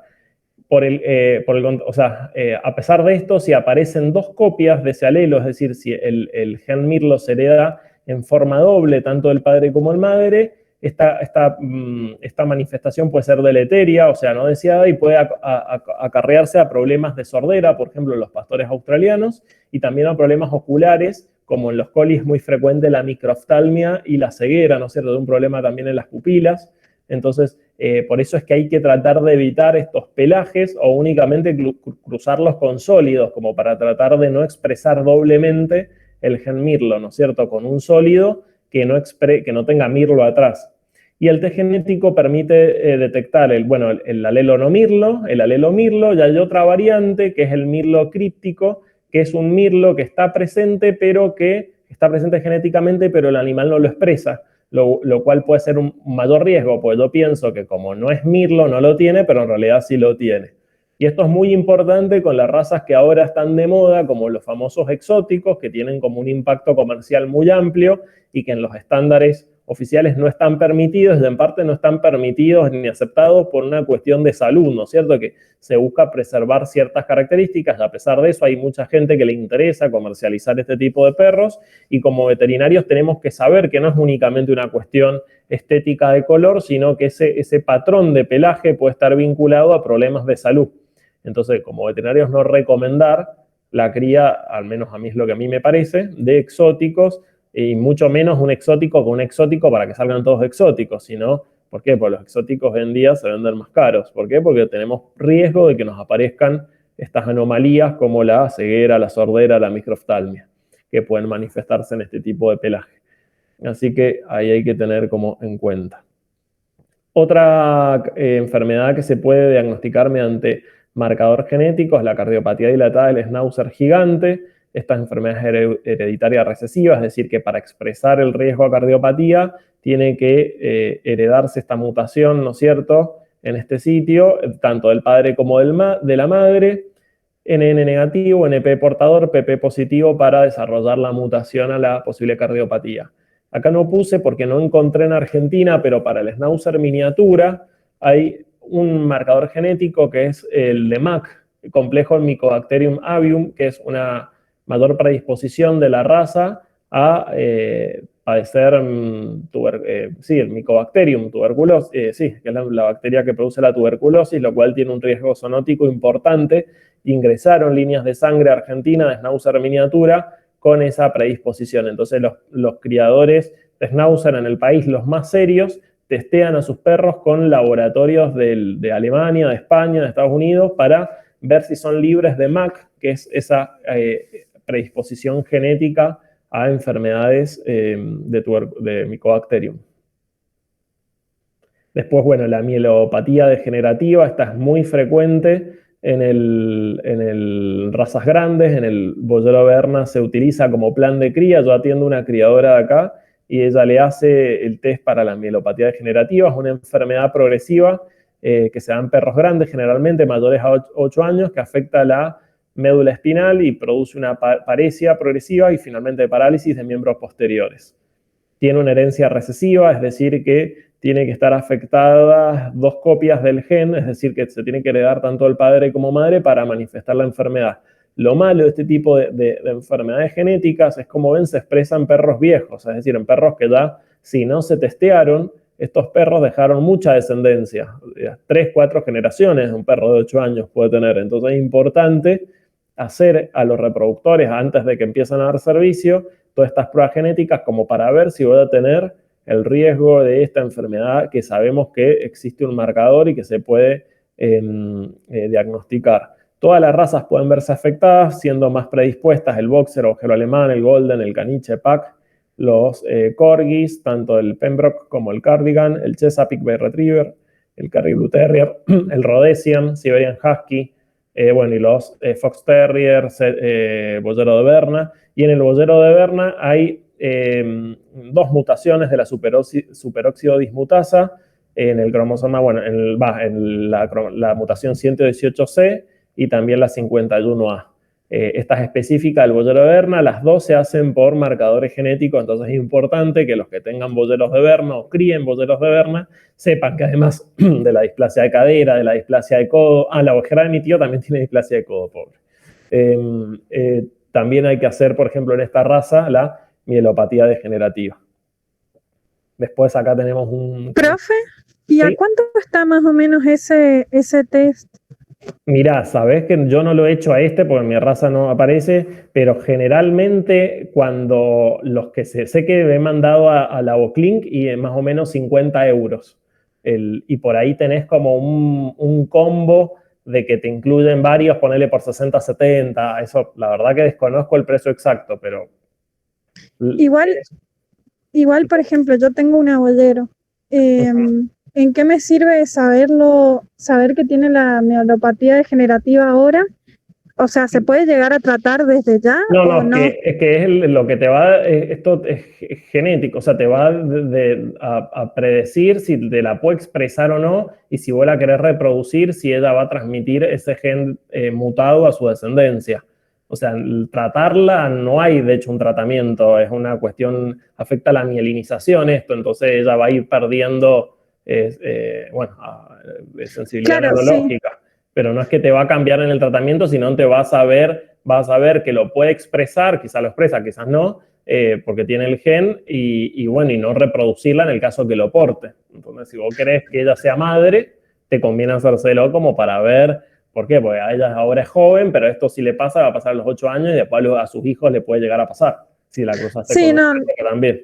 No, nosotros no la queremos reproducir. O sea, ya tiene 5 años, no la vamos a reproducir. Mucho no te interesa, si lo querés hacer, lo querés hacer para saber si portaba el gen o no, pero si no, no tiene mucho sentido. Te vas a enterar cuando llegue a la propiedad. O sea, en algún momento, si lo tiene que expresar, lo va a expresar. Claro, más del punto de vista clínico, porque sale caro para hacerlo porque sí. Claro, sí, por eso. No, yo creo que no se justifica si no lo vas... desconozco si hay algún tratamiento, Fabián, para eso, pero generalmente se daban corticoides y neuroprotectores y cosas así. Y sí, no hay mucho, no hay. No, es todo de sostén nomás. La finalidad de esto es prevenir, o sea, que se sigan reproduciendo ejemplares que te pueden dar problema en un futuro. Entonces, si no la vas a reproducir, no tiene mucho sentido. Bien, gracias. Así que, bien, de nada. Bueno, la atrofia progresiva de retina es una enfermedad hereditaria también que produce pérdida de visión nocturna y luego diurna. Y esto se da también por una mutación en un determinado gen y se hereda en forma recesiva, es decir, que se hereda tanto de padre como de madre para que se exprese. Y también puede ser adquirida esa atrofia progresiva de retina en animales sanos o en animales o los animales portadores, es decir, que tienen una sola copia, no están exentos, es decir, no es únicamente es de carácter hereditario, sino también se puede adquirir. Y la raza más afectada, el caniche, primero de la lista. También la atrofia progresiva de retina es una enfermedad que realmente se da en la vejez, después de los 8, 9, 10 años, entonces también perros que ya dejaron mucha descendencia y quedan ciegos. En algunos casos más temprano, cerca de los 6 años también es sabido. Y hay bastante. Bueno, después una enfermedad muy común, es la sensibilidad a la ivermectina por una mutación en el MDR1, ¿no es cierto? Que es un transportador de membrana, que lo que hace este transportador es sacar la droga del encéfalo, ¿no es cierto? Entonces, como tiene una mutación, este transportador no funciona adecuadamente, entonces la droga se acumula, tiene una herencia recesiva, es decir, que la manifestación se hereda de padre y de madre, y la bibliografía también menciona que el transportador puede actuar sobre otros fármacos, sobre acepromacina, butorfanol, doramectina, doxorubicina, loperamida, vincristina, vinblastina, selamectina, entonces podrían mostrar también toxicidad este tipo de razas frente a ese tipo de drogas. Y los portadores, en el caso que vieron que se expresa la toxicidad cuando se hereda en forma doble, los portadores en tratamientos prolongados o de dosis así repetidas pueden presentar cierta sensibilidad. Las razas que sabemos que son afectadas son los colis y todos los colis, los border collie, los collie row, los pastor blanco suizo, pastor australianos, los pastores inglés. El pastor blanco suizo es una de las razas que está como en auge ahora. Y en esto los criadores los criadores serios piden el test de sensibilidad a la ivermectina porque es una raza nueva, entonces por ahí los veterinarios no lo consideramos no lo vemos parecido a un collie o un pastor australiano. Entonces desconocemos de esto y podría tener sensibilidad. De hecho, yo he atendido criaderos que en la libreta sanitaria aclaran cuidado con la ivermectina, por una cuestión de que les debe haber pasado quizás que se pegaron un sustito. Entonces, esto cuando hablamos de la iatrogenia al principio, hace referencia a esto. Y bueno, ellos hacen en este tipo de razas el libre de esto como sabemos que es recesivo, se puede eliminar de los planteles. Y a nivel europeo, este es el laboratorio Laboclin, que yo he mandado algún tipo de muestras.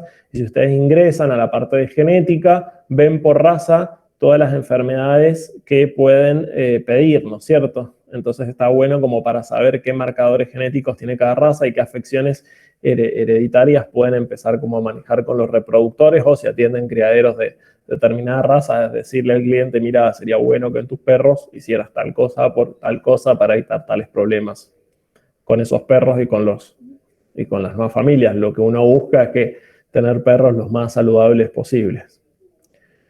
Y otra característica, el síndrome del braquicefálico, sabemos que los bulldog francés son sumamente criados, o sea, en Argentina van por el registro más de 100.000 perros hay inscriptos en todo el país, a nivel oficial de esta raza, muchísimo.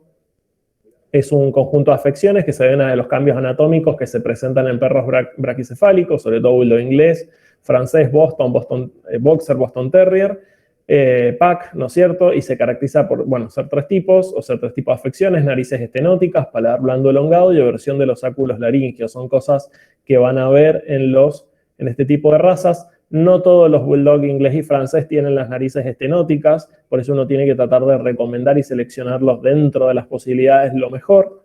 Acá tenemos el ejemplo de este perro que tenía las narinas muy verticales y se hizo una cirugía como para que el animal respire mejor, y esto hay que indicarlo como veterinario, porque si a la gente le gusta tener este tipo de razas, que suele tener este tipo de incidencia, bueno, que los tengan bien y corresponde que le hagan, ¿no es cierto?, las cirugías. Me ha pasado de estar en quirófanos donde se le hacían cesáreas a perras de este tipo de razas con paladar blando elongado, y al momento de desintubarla, la perra hacía un paro, cuando quizás la mejor recomendación para ese ejemplar, si la vas a reproducir, primero solucionarle el paladar blando, porque después la perra va a tener que entrar a una cirugía y se nos puede quedar en la anestesia, ¿viste? Entonces, a la hora de reproducir, no solamente es cruzar, sino también uno tiene que asesorar con qué va a reproducir y tener cuidado, ¿no es cierto?, de lo que está reproduciendo, tratar de que el animal sea lo más saludable posible. Acá hay un video, fíjense cómo respira este pobre perro.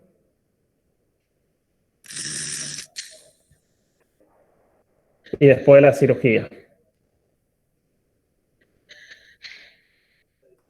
Así que va a roncar un poco menos.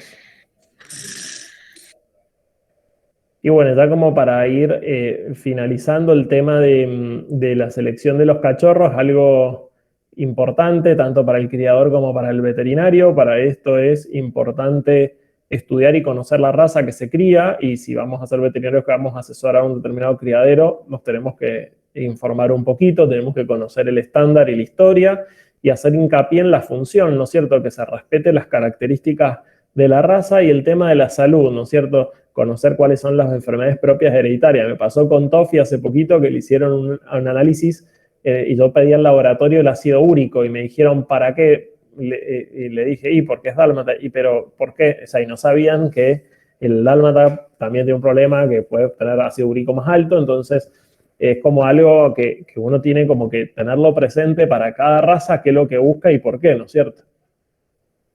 Obviamente en cada criador tiene distintos tipos de objetivos o finalidades en su crianza, y en base a eso se establece un plan de cría, y el veterinario ahí también podría ser un referente del criador, es decir, es el que más información científica tiene y médica, y también tiene que formarse en todo lo otro, ¿no es cierto?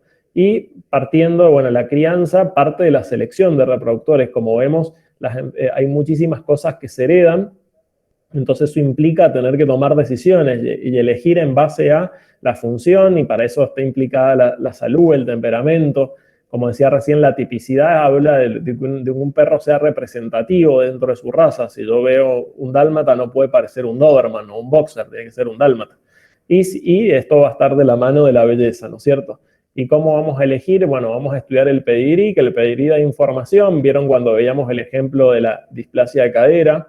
no solamente interesa al padre y la madre, si tenemos más datos de salud de los abuelos, de los tíos, de los colaterales, vamos a tener quizás un mejor resultado. Y cada vez hay más, y se hace más hincapié en la identificación de esos ejemplares con microchip, ¿no es cierto? Y pruebas de ADN y de ADN de paternidad. Yo una vez tuve que hacer paternidad en la Sociedad Rural Argentina. Quizás para mí era más fácil cambiar el nombre del padre y no hacer tanto, pero como decía, el PEIR es una herramienta de selección. De hecho, a este fue al que le hice ADN. No sabía quién era el padre, si era Dingo o era Otto, y era Dingo. Pues fue una cruza por robo, o sea, yo no estaba, se escapó la perra de su patio, y mi mamá dijo, ay, no, creo que no pasó nada, estuvo a tiempo, como que la guardé. Y a los 30 días la perra empezó a estar gordita. Así que a los cachorros que yo seleccioné como para continuar y bueno, y determiné quién era el padre porque a mí me interesaba saber si tendría que tomar una determinación en base a la genética y bueno, saber realmente quién es el padre, porque cuando uno tiene que criar o no criar, bueno, importa un pedigrí verdadero, ¿no es cierto? No solamente el nombre del perro. Y bueno, de acá tenemos como es el típico ejemplo de lo que uno busca seleccionar. Tenemos 3 perros que son consecutivos en generaciones, ¿no es cierto? Entonces ve ciertos rasgos de lo que debería ser una raza y después tenemos otro también que también es manchado, pero bueno, que tiene características muy distintas a lo que se busca cuando uno va seleccionando. Hay ciertas características que se pierden fácilmente. Si yo esta perra la cruzo con este y ya no van a salir así como estos. Entonces como que... Acá también el caso del Golden, que es mi segunda raza favorita. Son 3 generaciones consecutivas de perros muy importantes. Y acá hay un Golden distinto a lo que debería ser para la raza, ¿no es cierto? Entonces, la selección es la clave de todo. Y bueno, eso fue todo lo que tenía como para presentarles.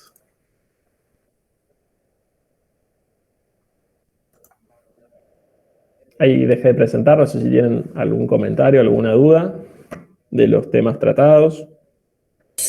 Yo voy a contar un ejemplo que me pasó a mí hace muchísimos años, porque la importancia de la zootecnia, ¿no? Hace muchos años, le estoy hablando hace como más o menos 20 años atrás, yo atendía a un señor que era un criador de gatos siameses. El señor vivía en La Plata y venía para que yo le atendiera a los gatos. Y un día era un sábado, el consultorio estaba lleno y lo veo al sentadito con el carrier, con la transportadora, ¿sí?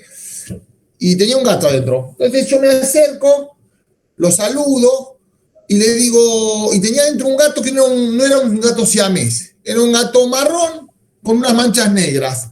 Y le dije, Héctor, ¿qué hacemos con un gato que no es un siamés? Un gato de la calle, agarraste. El señor se levantó, se ofendió y se fue de la veterinaria. Entonces yo lo perseguí y le digo, pero diciéndole por qué le había pasado, por qué se había ido. Me dice, es que me estás ofendiendo, este gato es un gato Ocicat y me salió $5.000. ¿Sí? Entonces, eso era porque yo no conocía absolutamente nada de las razas.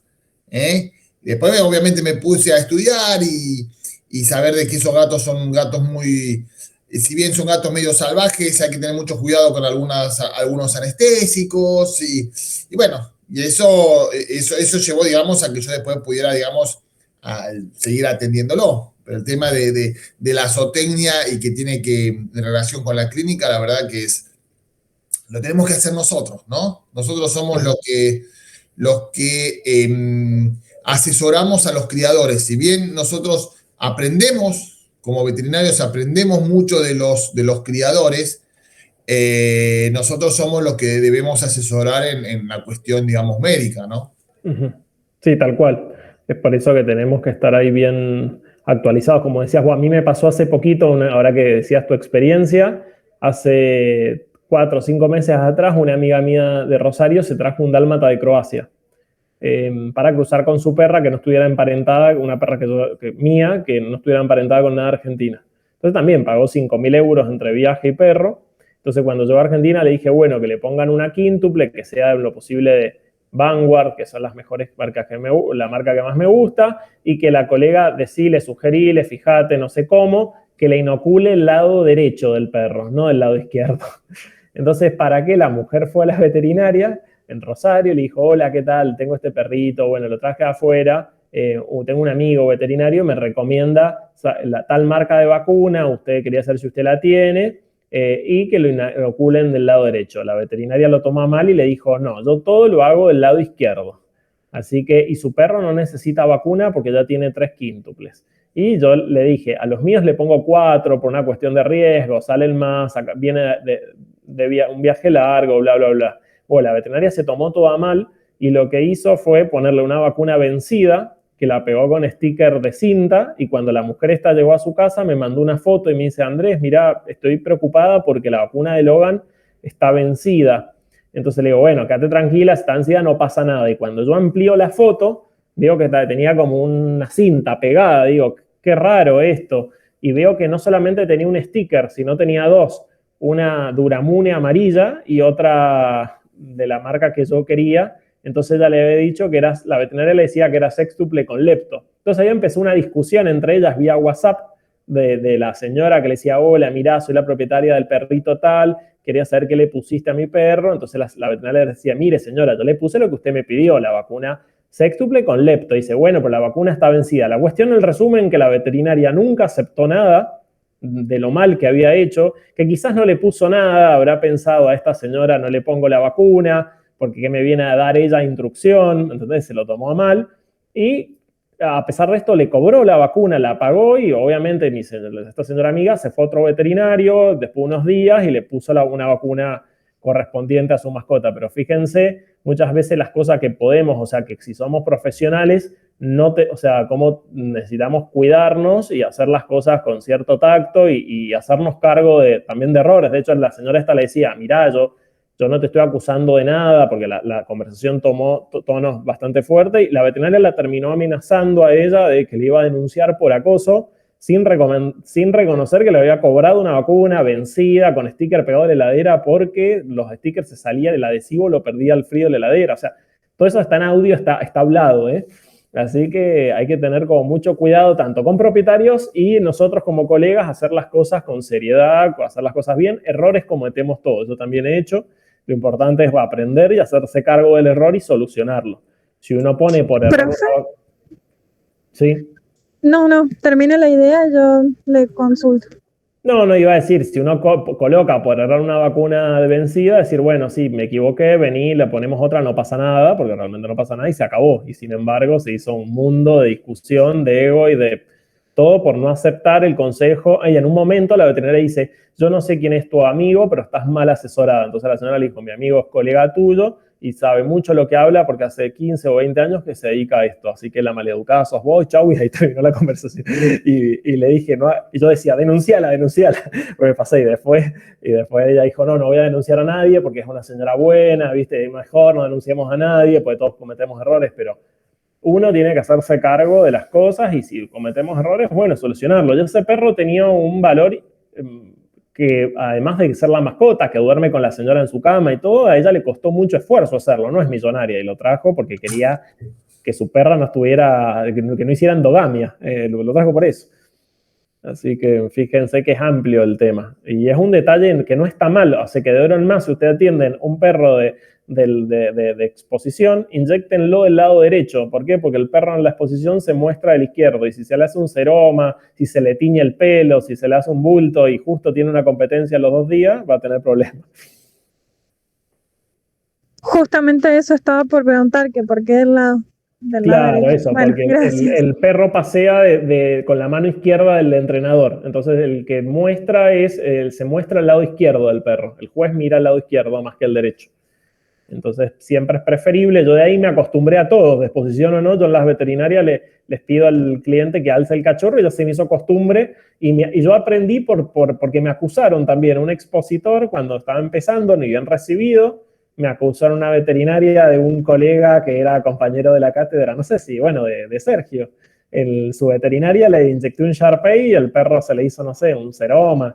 Y el señor decía que yo lo hice doler y que era mi pinchazo, cuando uno anda a comprobar qué pinchazo le hizo mal, pero sin embargo me comí un garrón, o sea que la pasé mal por ese propietario bastante particular y bueno, y de ahí en más dije, yo siempre pincho el lado derecho.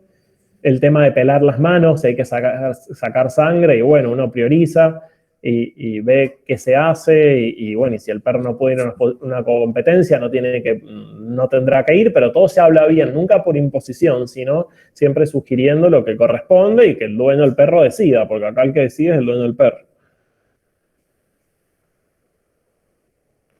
Bueno, profe, muchas gracias. ¿Está bien? ¿A vos? Sí, yo creo que ahí ya hay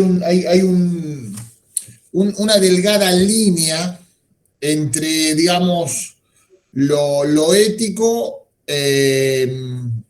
y lo que, digamos, muchas veces el criador, digamos, hace o exige, ¿no? Uh-huh.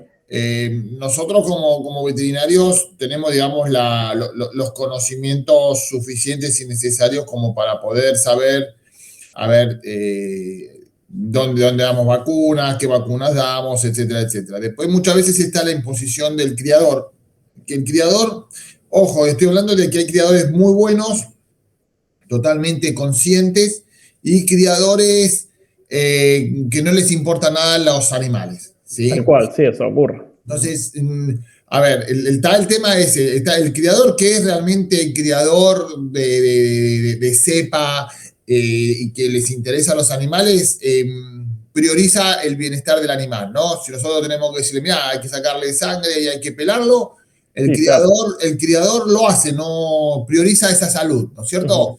Después está el otro, el que dice, ay no, pero yo tengo una exposición dentro de 20 días y necesito que el animal esté lindo, belleza y todo lo demás. Bueno, ese criador posiblemente le importe muy poco el animal, ¿no es cierto? O esos criadores que dicen, no, le dan servicio todo, cada vez que tiene celo le dan servicio a una hembra y cada vez la hembra está peor y uno le dice, mira, ¿por qué no le hace descansar un celo? Y que no, porque son cachorros. Entonces, ahí hay un límite un poco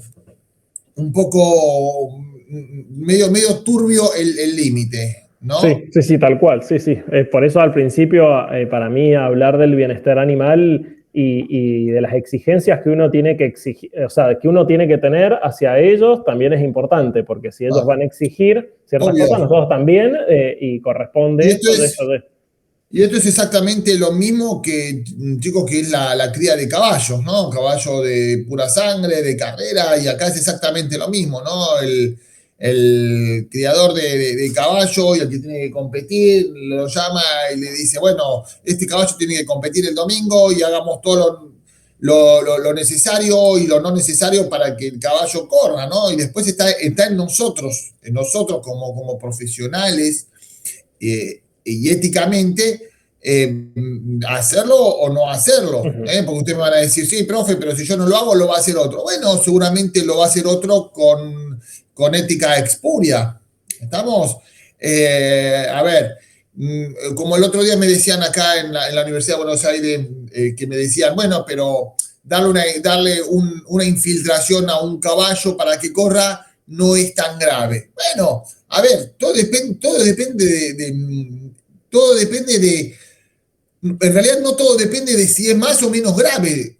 A ver, es grave porque una cosa es decir, bueno, yo falsifico un billete de 5 pesos, ¿sí? Es grave. ¿Sí? No tienen que hacer una falsificación de un billete de 1.000 pesos para ser grave. ¿Qué es? ¿1000 veces más grave que uno de 5 pesos? No, el ilícito es ilícito siempre. ¿Estamos? Entonces, ahí es donde nosotros, como veterinarios, tenemos que actuar, ¿sí? Dicho esto, también hay que decir de que uno muchas veces aprende de los criadores. Con el criador uno tiene que trabajar codo a codo, ¿sí? ¿Por qué? Porque el criador es el que, digamos, sostiene la belleza y la armonía y la estructura de una determinada raza, porque si no esa raza desaparece, ¿ok? Y nosotros como veterinarios tenemos que ver la parte, digamos, sanitaria de ese animal. Y por eso uno tiene que trabajar codo a codo. Primero, no tenemos que ser enemigos del criador. ¿Estamos? Tenemos que ser enemigo del mal criador. De ese sí tenemos que ser enemigo y tenemos que erradicarlo. Pero del buen criador, del criador que cría por, obviamente, para ganar plata, pero también cría pensando en el bienestar, como dice Andrés, pensando en el bienestar del perro, ¿sí? A ese criador, digamos, a ese criador, tenemos que aprender de ese criador. Y también, obviamente, es del criador aprender de nosotros. Sí, sí. Yo tengo Bull Terrier, a mí me gusta mucho la raza. Y bueno, yo crucé con mi perra para empezar como criadora. Y compré un perro con FCA para tenerlo como macho. Y hoy tiene 4 años y está completamente ciego. Me lo vendieron, como yo le decía recién a Andrés, con degeneración de la retina, un criador que tiene perros bastante caros, y con los 2 padres que son ganadores en FCA, o sea, con el tema de exposición sí. Y todo. Y nada, tengo un perro que ahora yo no lo puedo cruzar porque bueno, es antimoral. O sea, es que acá hay dos situaciones. Sí, sí, Anton, sí. Acá hay dos cosas. Una, o que realmente el criador es un criador estafador, expurio, ¿viste? Esa es una. Pero la otra también tenemos que saber de que esto es genética, ¿viste? Y vos podés tener 2 perros espectaculares, sanos, ¿viste? Si la combinación de esos genes te hace mal, o le hace mal al perro. Es así. Bueno, esos son, digamos, los riesgos de la cría. Pero ¿cuál es el tema del riesgo de la cría? Que vos tenés después un animal que no es un cuadro, ¿entendés? Es un animal, es un ser vivo que vive, que sufre y que lo vas a tener durante muchos años. ¿Entendés? Pero a lo que voy yo, que por ejemplo, que este perro, mi perro, hubiese caído, es un perro que tiene para mí, como Bull Terrier, es un perro precioso. Y si hubiese caído en otras manos, este perro no lo hubiese importado a otro dueño. Pero bueno, vos ahí lo dijiste bien. Vos dijiste es un perro precioso. Vos pensás que todo lo que es la cría de perros va por el fenotipo, por la belleza. Y muchas veces la belleza no va asociada a sanidad. ¿Estamos? Porque así cuando se hace el inbreeding, se exacerban o se mejoran las características fenotípicas, también ese inbreeding o ese entrecruzamiento también exacerba las cosas malas. Sí, sí. ¿Viste? Entonces, ahí tenemos. Sí, el criador que te vendió esos perros es un criador honesto, no debería volver a cruzar esos perros o debería investigar o indagar un poco más con respecto a esa cruza. ¿Viste? Y sí, es que en realidad esos perros se van a seguir cruzando, pero los 2 padres de mi perro son perros bastante buenos que tiene él en las cruzas. Entonces, y yo no le dije por un tema de que no quise hacer, o sea, esto es también, Anto, esto es genética. A ver, vos podés. Sí, seguro. Pero el perro la pasa mal. Yo tengo mi perro que se empezó a chocar con todo.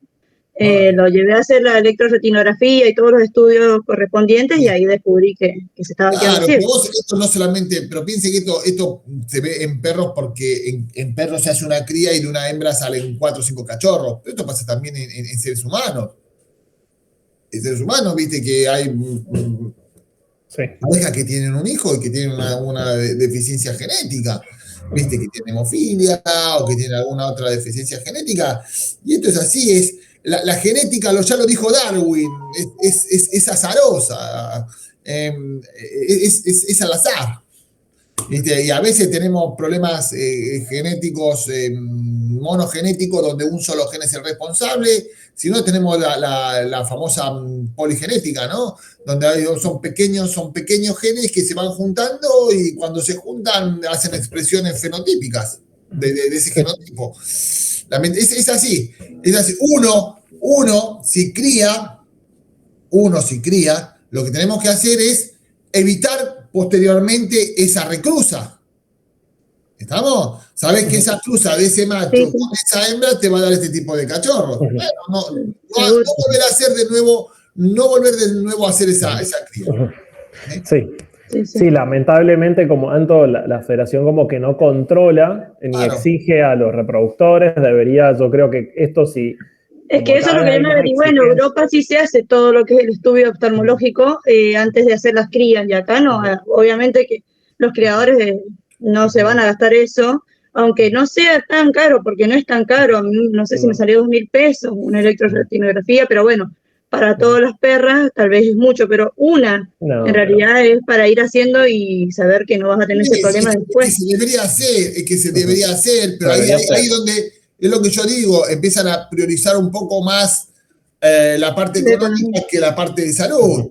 Y le digo que no tienen idea la cantidad de criadores cuando nacen una cierta camada de perritos, tanto perritos como gatos, agarran un balde y los ahogan. O sea, hay un montón. Siempre te van a contar lo hermosos que son los perros y todo lo demás, pero la trastienda no te lo van a contar. ¿Viste? Y entonces ahí es donde uno tiene que decir, bueno, ese criador indudablemente, no sé si llamarlo criador o no, por ahí uno tiene que llamarlo reproductor de perros, ¿viste? Ya hacer un poco de diferenciación entre el verdadero criador, en el cual, como le dije antes, que prioriza el bienestar y la salud de sus animales, ¿sí? Con respecto al otro, que cría, junta perros, pum, pum, los vende y... Claro, sí. No es cuestión de cruzar por cruzar, sino, bueno, tratando de ir analizando y eligiendo, hacer las selecciones clave. El verdadero criador hace eso, dice, bueno, a mí me gustó el perfil de este perro, lo voy a hacer con el cuerpo de esa perra, y estudian y trabajan eso. A veces no solamente una cuestión fenotípica de estructura morfológica, sino también a veces con los colores, colores de ojos, o esto, o lo otro. Por recién lo que hablábamos, las perras, yo con respecto a Bull Terrier, los perros con dermatitis, que hay un montón por el tema de que cruzan blanco con blanco, las sorderas, que recién decía, yo me he enterado de gente que tiene perros también, con el FSA, con hermanos también campeones y sordos, o sea. Sí. Bueno, pero por eso mismo, nosotros primero como veterinarios, no solamente a nivel asesorar, no solamente a un criador que quiere empezar a criar, sino también asesorar a gente que quiere comprar un perro. A los dueños. A ver, no todos los perros son para toda la gente. Exacto. ¿Estamos? Y hay otra cosa que después seguramente alguno me va a decir, ay, no, pero doctor, es preferible adoptar y no comprar. No, son dos cosas completamente distintas, chicos. Son cosas completamente distintas. Una cosa es adoptar un perrito, que bienvenido sea, y la otra cosa es si alguien quiere comprar un perro, también es bienvenido sea.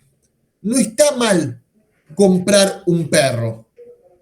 Hay que asesorar a los dos dueños, o sea, la gente que compra y la gente que... Porque por también eso, el que compra... No seamos extremistas. ¿Estamos? Porque todos, chicos, todos los extremos son malos. Está el extremo de decir, no hay que adoptar, hay que comprar, porque ese es un extremo malo. Y el otro extremo también es malo, que dicen, no compremos, hay tantos animales que están en la calle, adoptemos. Son cosas completamente diferentes y son completamente viables las dos.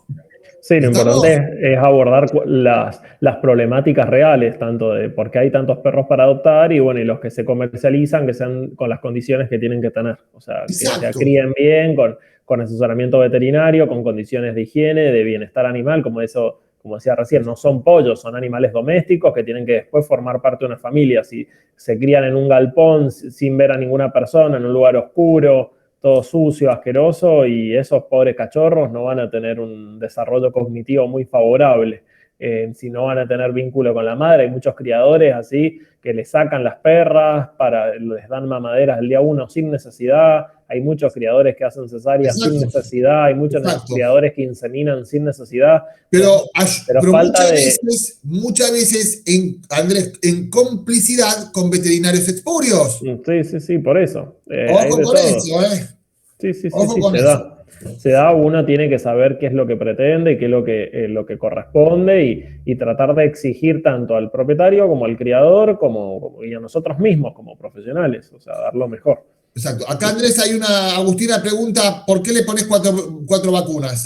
Yo particularmente porque me quedó el concepto de cuando estudié que algunos cachorros no pueden hacer una buena inmunidad para el moquillo si la tercer quíntuple queda antes de los 3 meses, que por ahí pasa, y porque también como en una época hubieron como más riesgo de parvo seco, una cuarta dosis de sextuple, yo me quedaba más tranquilo porque, bueno, son perros que andan más en la calle, que yo particularmente pues soy medio obsesivo. 3 está bien, para mí 4 mejor. No, está bien. Después chicos, cuando en la última clase, cuando vean zoonosis, hay una parte que es de vacunación, vemos un poco el tema de los planes de vacunación. Sí, eso varía mucho también de una región a otra y de criterio. Obvio, no existe, exactamente, no existe la mejor vacuna, ya le voy adelantando, que no existe la mejor vacuna, ni existe el mejor plan de vacunación. Olvídense, porque esto es biología. Ustedes le pueden dar la mejor vacuna y el mejor plan de vacunación a un perro y el perro se agarra parvovirus y moquillo porque no le prendió la vacuna por una cuestión inmunológica. O al revés, le dan una sola vacuna a un perro, lo meten dentro de un lugar donde hay parvovirus y el perro jamás se enferma. ¿Estamos? Por eso lo vamos a ver después en plan de vacunación. Pero bueno, Andrés, me encantó como siempre. Yo no sé si los chicos quieren alguna pregunta o alguna duda. Otra cosa les quería mencionar, va a haber una exposición de perros en Mendoza el 23 y 24 de octubre, la organiza el Mendoza Kennel Club junto con la Asociación de San Luis. Va a ser si quieren, se le paso a Fabián por WhatsApp la invitación del evento, por si quieren ir, es gratuito, se puede ir a ver perros como para que vean. Es muy interesante, ¿saben qué? Es muy interesante ver un poco la trastienda de todo eso. Más allá del juzgamiento, de algunas cosas muy puntuales que juzgan obviamente belleza, está un poco atrás la trastienda de la preparación, cómo están los perros. Me parece interesante para que lo vean. Generalmente el domingo, cerca del mediodía, son las finales de exposición, que es quizá la parte más entretenida o que se entiende mejor. Les recomiendo, si quieren ir el domingo, es mejor. Y sí, van a ver eso, que hay gente que viene de otras provincias con camionetas llenas de perros, entrenadores que viven de eso. Es como que hay un mundo muy, muy grande, y de eso que en Argentina es muy pequeño, atrás del mundo de la crianza de perros. O sea, tiene un impacto económico alto la actividad. También por eso cuando hablamos de prohibir, ¿viste? Es como prohibir, y nosotros como veterinario, como fuente laboral, nos genera mucha cosa. No sé si la palabra, claro, no sé si es prohibir, si no es asesorar, es un poco prohibir. Prohibir es un extremo, y como le dije antes, todos los extremos son malos. Y bueno, ya pasaba el archivo, buenísimo. Después, si me pasás a mí la información, Andrés, yo se la subo al campus a los chicos. Sí, yo creo que ni voy a competir, Voy a ir a la de La Plata, pero no a esta de acá, porque tengo un perro allá en La Plata, así que voy a ir también a ver. No, perfecto, porque si en una de esas vos vas a ir acá a observar, por ahí los chicos pueden engancharse con vos y vos en vivo les explicás un poco el a ellos. El funcionamiento de la expo y todo. Exacto, le vas explicando cómo van pasando los perros, qué es lo que buscan en cada raza, qué se ve. ¿Estamos? Bueno, chicos, buenísimo. Andrés, listo, les agradezco muchas gracias como siempre. Gracias. Chicos, nos vemos mañana en oncología, si quieren, y les interesa esa exposición.